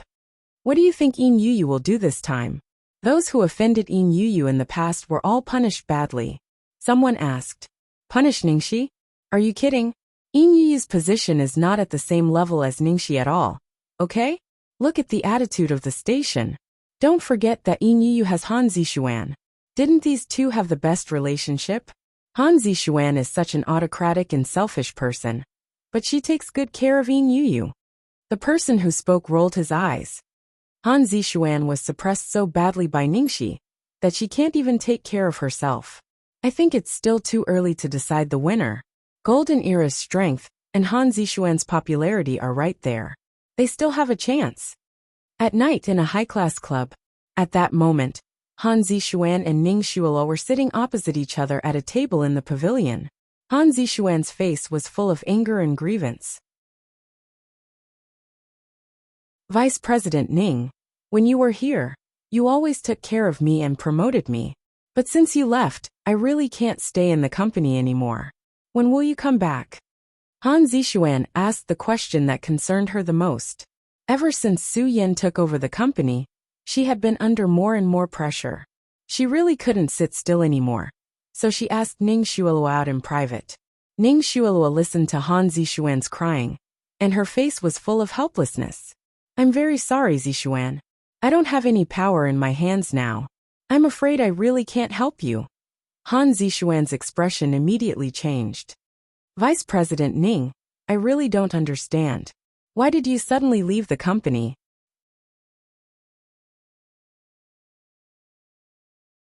Chapter 2001. A trace of viciousness flashed across Ning Xueluo's eyes, but her face was weak and helpless. She smiled bitterly and shook her head. Why would I leave if I could? I've been in Starlight for so long. Starlight is like my second home. You're like my sister. I want to stay in the company too. But, halfway through her words, Ning Xueluo suddenly sighed, and the smile on her face became more and more bitter. Forget it. It's fine. I've left. It's useless to say anything now. I'm just dragging you into this. Because of me Ning Xueluo suddenly shut her mouth and pretended to look at Han Zixuan in surprise, as if she had accidentally said something wrong. Han Zixuan was not a fool. She could obviously tell that Ning Xueluo had something to say, and it was related to her. How could she let it go? She quickly reached out to hold Ning Xueluo's hand and said, Vice President Ning, what happened? I was raised by you. Don't tell me you don't even trust me? Ning Xueluo shook her head bitterly. Zixuan, you're like my sister. How can I not trust you? It's just that things are different now. No matter what happened in the past, I could protect you, but now, I don't want to tell you because I'm afraid of dragging you into this. After all, I can't even protect myself now. Can't protect yourself? Ning Xueluo's words shocked Han Zixuan. Ning Xueluo was now the young mistress of the Su family. With her identity and status, who could threaten her? Subconsciously, Ningxi's delicate face suddenly flashed across Han Zixuan's mind. Wasn't it because Ningxi pressured Ning Xueluo to quit the film industry? Could it be? Han Zixuan looked at Ning Xueluo with some uncertainty. After hesitating for a while, she whispered, Is it Ningxi? When Han Zixuan said Ningxi's name, Ning Xueluo's shoulders obviously trembled. She pretended to be aggrieved and lowered her head to hide the look in her eyes. But it was obvious that she had suffered a great grievance, and was enduring it silently. Ningxi again. Han Zixuan looked at Ning Xueluo's reaction. It was obviously related to Ningxi. That bitch is torturing you again? You were at the peak of the film industry. If it weren't for her, you wouldn't have left the stage. Now that you've retreated, she still won't let you off. She's so shameless. Han Zixuan said angrily, not because she felt wronged for Ning Xue, but because her enemy happened to be Ning Shi. This anger was quite real. Ning Xuelua secretly observed Han Zixian's reaction. Naturally, she knew what Han Zixian was thinking, but she did not show it on her face. She raised her head with a bitter smile and glanced at Han Zixian with a lonely and helpless gaze. Her hand subconsciously touched her flat stomach. It's not Ningxi's fault. It's my own problem. Not long ago, I found out that I was pregnant. Su Yan was afraid that I would have to work too hard, so he asked me to temporarily retire from Starlight to focus on my pregnancy. Ning Xuelua paused. There was a hint of loneliness in her voice. You're pregnant? Han Zixuan's eyes widened in surprise, but she quickly pretended to be pleasantly surprised and said, Congratulations, Vice President Ning, you're really lucky. President Su loves you so much, and now that you have a child, President Su will definitely treat you like a treasure and treat you well.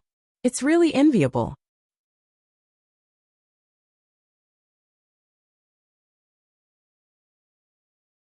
Chapter 2002. Ning Shue's heart trembled as she landed on the ground. Her face was full of tenderness. I'm very happy that the child came so suddenly, but Su Yan said that Starlight was too busy to come back recently. Busy? Han Zixuan was slightly stunned. Because of Ning Shi's return, the artists of Starlight were under a lot of pressure during this period. Compared with the peak period in the past, there was no comparison at all. Su Yan was the largest shareholder of Starlight. He didn't need to do ordinary things. How could he be so busy that he didn't have time to take care of his pregnant wife? Speaking of which, Su Yan's only action in the company during this period was probably a shocking speculation suddenly formed in Han Zixuan's mind. She pretended to be calm and looked at Ning Xuelua, asking tentatively, Vice President Ning, do you know that President Su wants to poach Ning Shi to Starlight? There was a flash of jealousy in Ning Xuelua's eyes, but she suddenly looked shocked. She suddenly widened her eyes and looked at Han Zixuan in disbelief. What? He wants to poach Ning Shi to Starlight? Ning Xuelua's reaction startled Han Zixuan. Vice President Ning, don't you know? I also think it's strange. Why would President Su want to poach Ning Shi to Starlight Entertainment? Ning Shi was kicked out of Starlight Entertainment in the past. Now you're spending a lot of money to poach her back. If others find out, won't they laugh at Starlight Entertainment for lacking talents? Ning Xuelua's face darkened. She lowered her head, and there was a bitter taste in her mouth. Why is she still unwilling to let Su Yan go? Vice President Ning. Ning Shi and President Su. Han Zixuan was shocked. Ning Xuelua seemed to realize that she had let the cat out of the bag. She hurriedly raised her hand to cover her mouth, and looked at Han Zixuan miserably. No, nothing. Ning Shi just met Su Yan a long time ago. Although Ning Shi loved Su Yan, that was a long time ago. Now they have nothing to do with each other. They don't have anything to do with each other. Ning Xuelua's voice became lower and lower. The grievance and bitterness in her voice made people feel sorry for her. Han Zixuan had never expected that the truth would be like this. Ning Shi and Su Yan had known each other for a long time? And Ning Shi had pursued Su Yan before? This series of news shocked Han Zixuan. She then thought of Su Yan's frequent attempts to poach Ning Shi during this period of time, and then thought of how Ning Xuelua was pregnant, but Su Yan still did not return. Ning Shi is too much. You are pregnant. She actually tried to seduce CEO Su with these foxy tricks. Was she even human? Wasn't it enough that she forced you to retreat from the entertainment industry? Now she even wants to interfere in your relationship with President Su. Han Zixuan pretended to be angry, but she was already overjoyed. Alright Ning Shi, I thought you had some great ability, but in the end, you're just a shameless bitch. Subconsciously, Han Zixuan sneaked a peek at the gap of the sofa. Under the light, a cold light flashed. It was the camera that she had prepared in advance. She wanted to get some information from Ning Xuelua, but she did not expect that the news would be so explosive. Ning Xuelua raised her head with tears in her eyes. She bit her lip and shook her head at Han Zixuan. No, it's not like this. Su Yan he wouldn't do this to me. He's really busy, not because of Ning Shi. Ning Xuelua's voice was bitter. and sounded like she was about to cry. Her expression hid great grievance, but she could only bear it silently. As Han Zishuan comforted Ning Xuelua, who was out of control, she secretly narrowed her eyes. A vicious cold light flashed in her eyes. Ning Shi, I don't believe that you won't die this time. Ning Xuelua, who was being comforted by Han Zishuan, lowered her head to hide the viciousness in her eyes.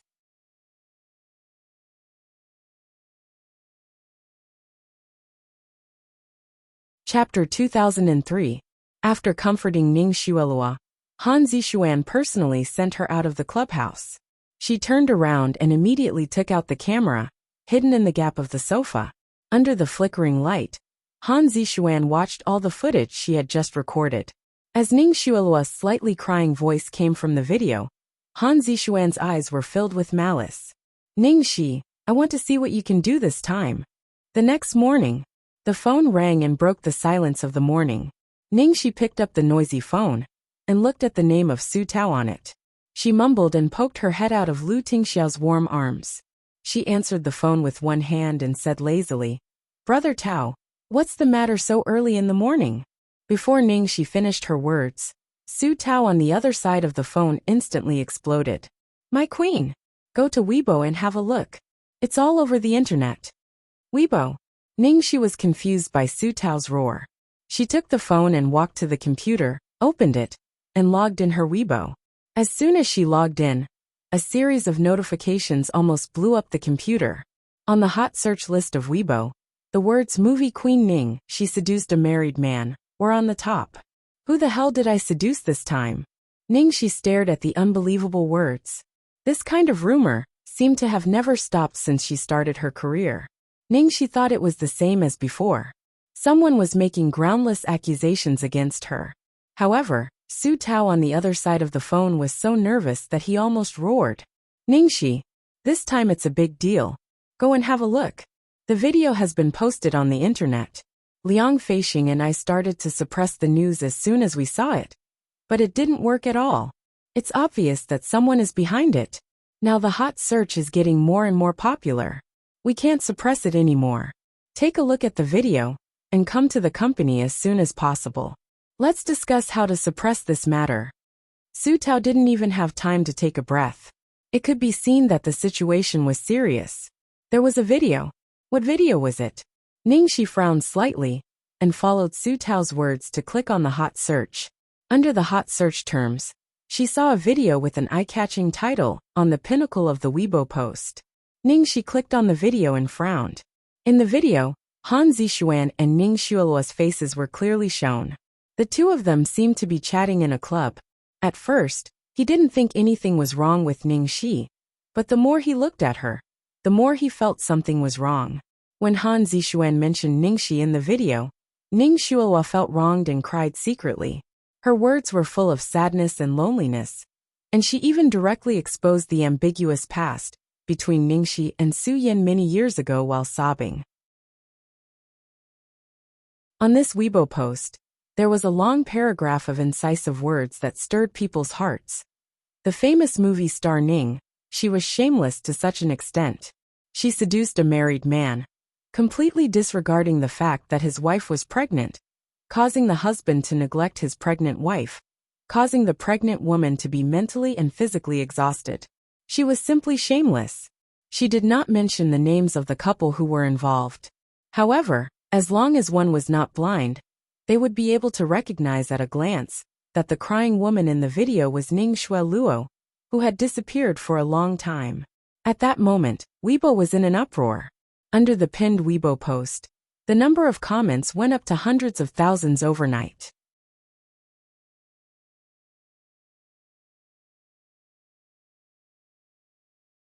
Chapter 2004. I didn't expect Ning Shi to be such a woman. Ning Xuelua has been out of the entertainment industry for a long time, but she still won't let her go. Ning Xuelua was forced out of the entertainment industry by Ning Shi's dirty tricks. Now that I think about it, Ning Xuelua was really wronged. She didn't do anything bad. It wasn't her fault that she was switched at the hospital, but in the end, she was forced to leave the entertainment industry because of Ning Shi. Now I think about it, The entertainment industry is really terrible. Ningxi is a vixen. She doesn't look like a good person. She has been involved in many scandals. Now she is even more shameless. She even seduced Ning Xueluo's husband. Ning Xueluo was persecuted and ruined. Now it is so difficult for her to be a woman who has nothing to do with the world. She has to bear the pain of pregnancy for 10 months. And now she is being poached by someone. Not long ago, I heard that Starlight wanted to poach Ningxi. If I remember correctly, Su Yan's shares have been transferred to Ning Xueluo. Ning Xueluo is the vice president of the company. But not long ago, Ning Xueluo was suddenly pushed out of the company and replaced by Su Yan. Now Su Yan wants to poach Ningxi. TSK, it's really scary. Scumbag and bitch. Rows of abusive words covered the entire comment section, at a speed visible to the naked eye. Under the trending words, all kinds of abuse and revelations emerged one after another. Ningxi's fans were also in an uproar. How could they believe that Ningxi would do such a thing? Looking at the abuse on the internet, the true fans who supported Brother Shi immediately rolled up their sleeves and began to fight. In just one morning, the entire Weibo was torn into a battlefield by the abusive people and the true fans. Even though the true fans were fighting fiercely, they still couldn't stop the attacks from the internet water army and the onlookers who didn't know the truth. In the blink of an eye, Ningxi out of the entertainment industry rose to the second hot search list. Ningxi looked at the rows of abuse and the true fans' protection on the screen, and her expression suddenly became a little strange. She and Su Yan? Lu Tingxiao walked behind Ningxi. His deep eyes swept over the obscene words on the computer, and he raised his hand to close the laptop. Dirty eyes. Sweetheart, did I wake you? Ningxi directly reached out to support the screen. First, she hooked her arms around Lu Tingxiao's neck and gave him a good morning kiss. Then she casually hooked her lips and said, I've seen all kinds of storms. This is nothing to me. Lu Tingxiao did not comment, but retracted his hand. Ningxi leaned back slightly, her body leaning against Lu Tingxiao's long legs. She raised her hand and pointed at a comment that was surviving in the midst of a group of abusive comments. Bullshit. Would our brother Shi fall for that coward Su Yan? Don't think that you're invincible just because you have some money. Do you really think that everyone loves your money? Ning Xueluo's acting is really terrible. No wonder she couldn't survive in the film and television industry. What else can a woman who occupies a man's home do other than shed a few crocodile tears to gain sympathy? If you're jealous of my brother Shi, just say it. You're really going all out to smear your own husband. Look, this must be my own fan. This fighting power, this sharpness. TSK, it's awesome. Not only was Ningxi not angry because of the hot search, but she even admired the fighting power of her own fans with their bare hands.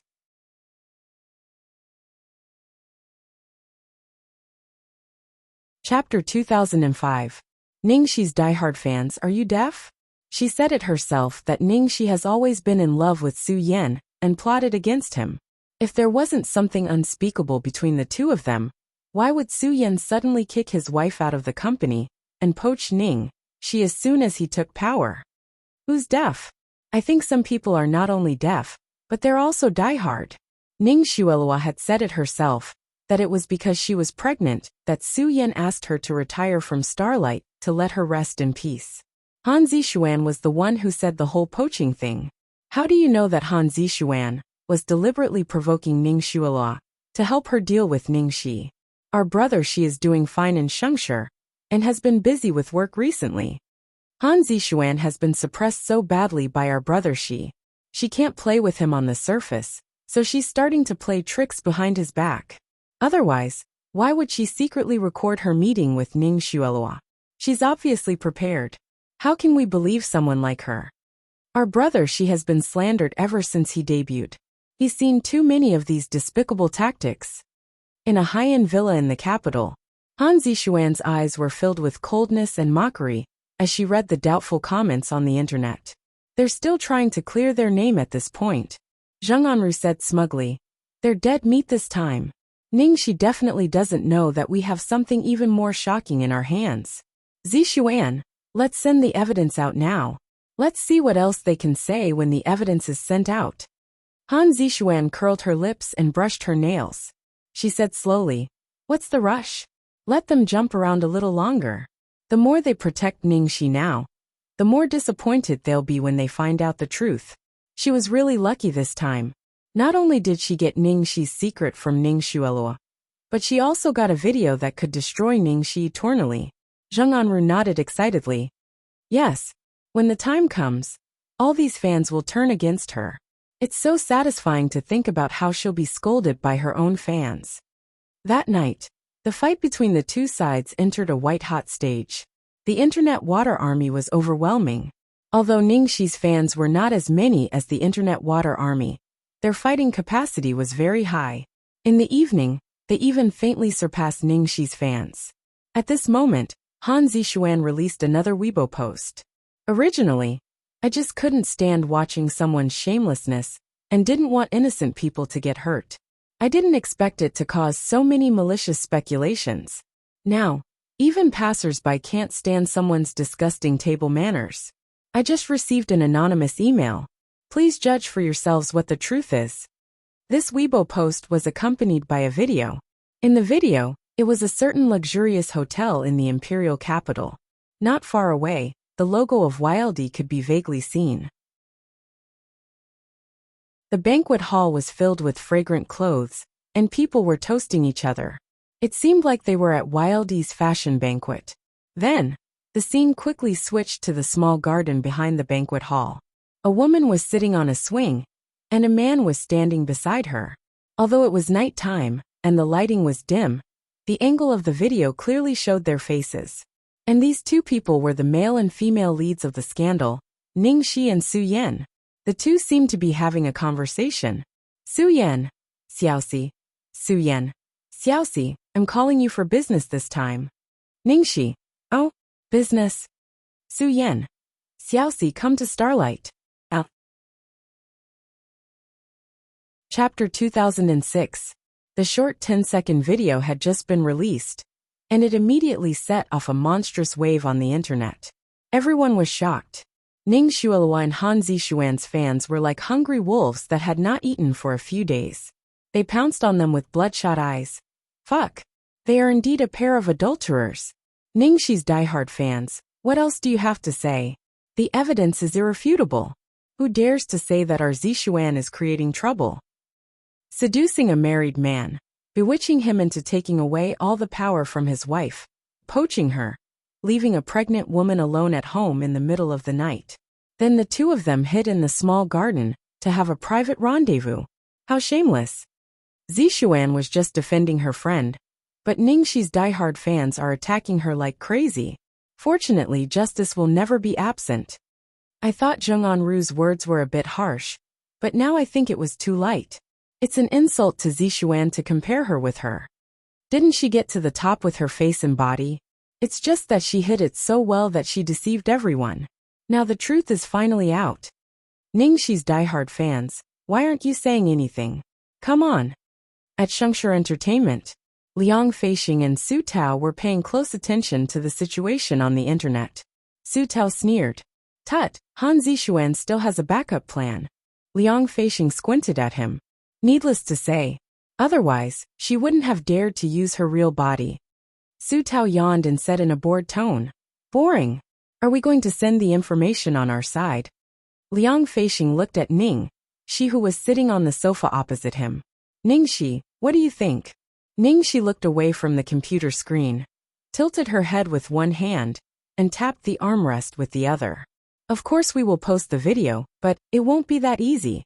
When she said the last sentence, a cold gleam flashed across Ningxi's eyes. Su Tao hurriedly asked, Your Majesty, what do you mean? Ningxi's fingers stopped moving. She looked at Su Tao and said word by word, clean house.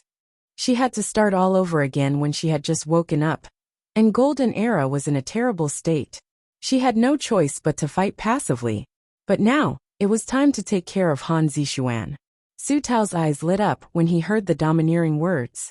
Your Majesty Queen is mighty and domineering. You're right. Do you think it's that easy to get away with slandering someone? Liang Feixing muttered to himself. I've been secretly investigating Han Zixuan recently, but she's indeed very cautious. I haven't found any useful information after so long. Otherwise, he would have gotten rid of her long ago. How could he let her continue to jump around here? Su Tao nodded in agreement. That's true. There are too many scandals about Han Zixuan. But there's no evidence. It's useless to say anything. Ningxi's gaze fell on Su Tao and she asked, Brother Tao, have you forgotten about Yin Su Tao was puzzled. Yin? What did this have to do with Yin? With Han Zixuan's personality, why would she take such good care of Yin after she changed jobs? Ningxi asked.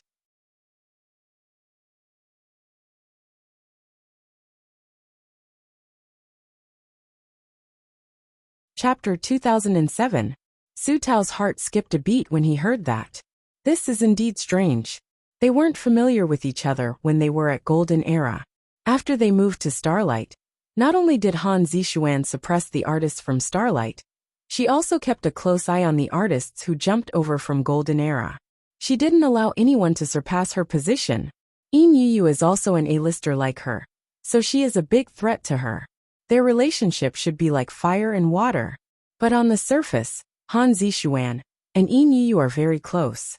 Han Zixuan often pulls strings for Yin Yu and even attends important events with her. Liang Feixing also reacted. This does not make sense. I remember there was once when Yin Yu directly snatched a role from Han Zixuan. Han Zixuan didn't say anything about it. Afterward, she even told the media that she was the one who recommended the role to Yin Yu. But everyone in the industry knows that Han Zixuan has been eyeing the role for a long time. Speaking of this, Su Tao suddenly jumped up in excitement. Is it possible that Yin Yu has something on Han Zixuan? Very likely. Liang Feixing nodded. Su Tao looked at Ningxi with admiration. Queen, you're so awesome. Why didn't I think of that? Ningxi chuckled. I'm just a bystander, and it's just a guess. I'll have to trouble Brother Tao for the rest. Su Tao immediately said, Queen, don't worry.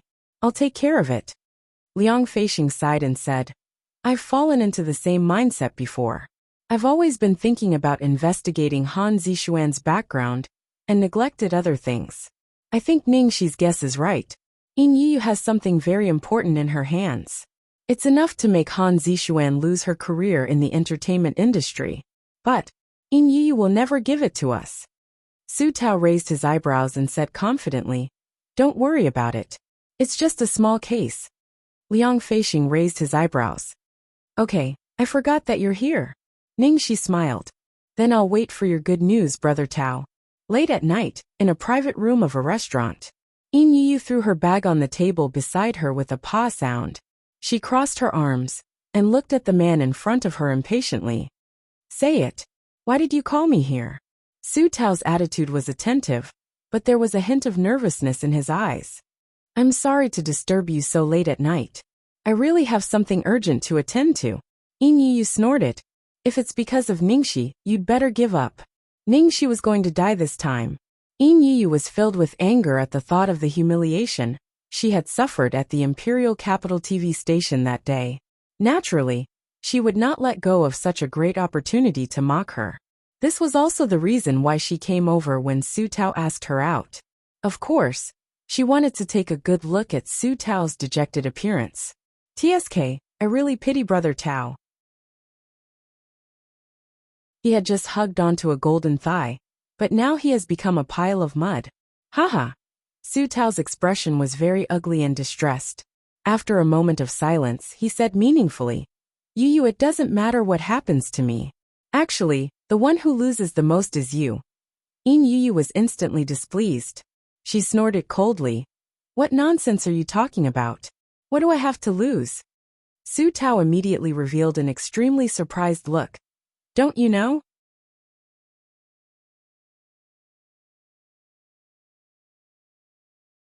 Chapter 2008. Know what? Yin Yu sneered. Should you know that the thigh you've been hugging is about to fall? Or are you going to go back to the way you were in the past, bringing a bunch of small-time artists around all day? Su Tao looked at Yin Yu, who was full of mockery, but he was not angry at all. He only shook his head. Yu, You can mock me all you want. I'm here today not because of Ningxi, but because of you. Because of me? Yin Yu chuckled and looked at Su Tao with an incredulous look. Then I really have to thank you for your kindness. But instead of worrying about me, why don't you think about how to clean up Ningxi's mess? Now that Ningxi is involved in this matter, I'm afraid that no matter how powerful Golden Era is, there's nothing you can do. Hurry up and think of someone to support her, or else she'll end up on the streets again after she falls. Su Tao did not show any signs of anger in the face of Yin Yu's constant mockery. He only smiled bitterly. Ningxi, this matter isn't that easy to solve. I came to find you today because I remembered the time when you were in Golden Era. When you first came to Golden Era, I could tell that you had the potential to become famous. Although I'm very unhappy that you've jumped ship to Starlight, but as long as you have a good future, it's fine. Hehe Su Tao, there's no point in playing the emotional card with me now, right? Yin Yu did not look happy at all. Su Tao smiled bitterly. I've been in a bad mood for the past few days, so I wanted to talk to someone. Even though you're no longer in Golden Era, we're still colleagues. Just take it that you're pitying me and talking to me. Yin Yu frowned slightly. She felt that Su Tao was acting weird today, but when she thought of how Su Tao hugged Ningxi's thigh and swaggered around, she did not mind admiring Su Tao's downfall. Alright, Yin Yu, I'm not an ingrate. Say what you want to say. A gratified smile appeared on Su Tao's face, but a trace of coldness flashed across his eyes. How could he not know that Yin Yu was prepared to see him make a fool of himself? Yu, you're very talented. Golden Era chose you because they wanted you to be their #1 sister. But you're doing well in Starlight too. Even though Han Zixuan is above you, it's still good enough. Su Tao said casually, but when these words entered Yin Yu's ears, it sounded particularly sarcastic.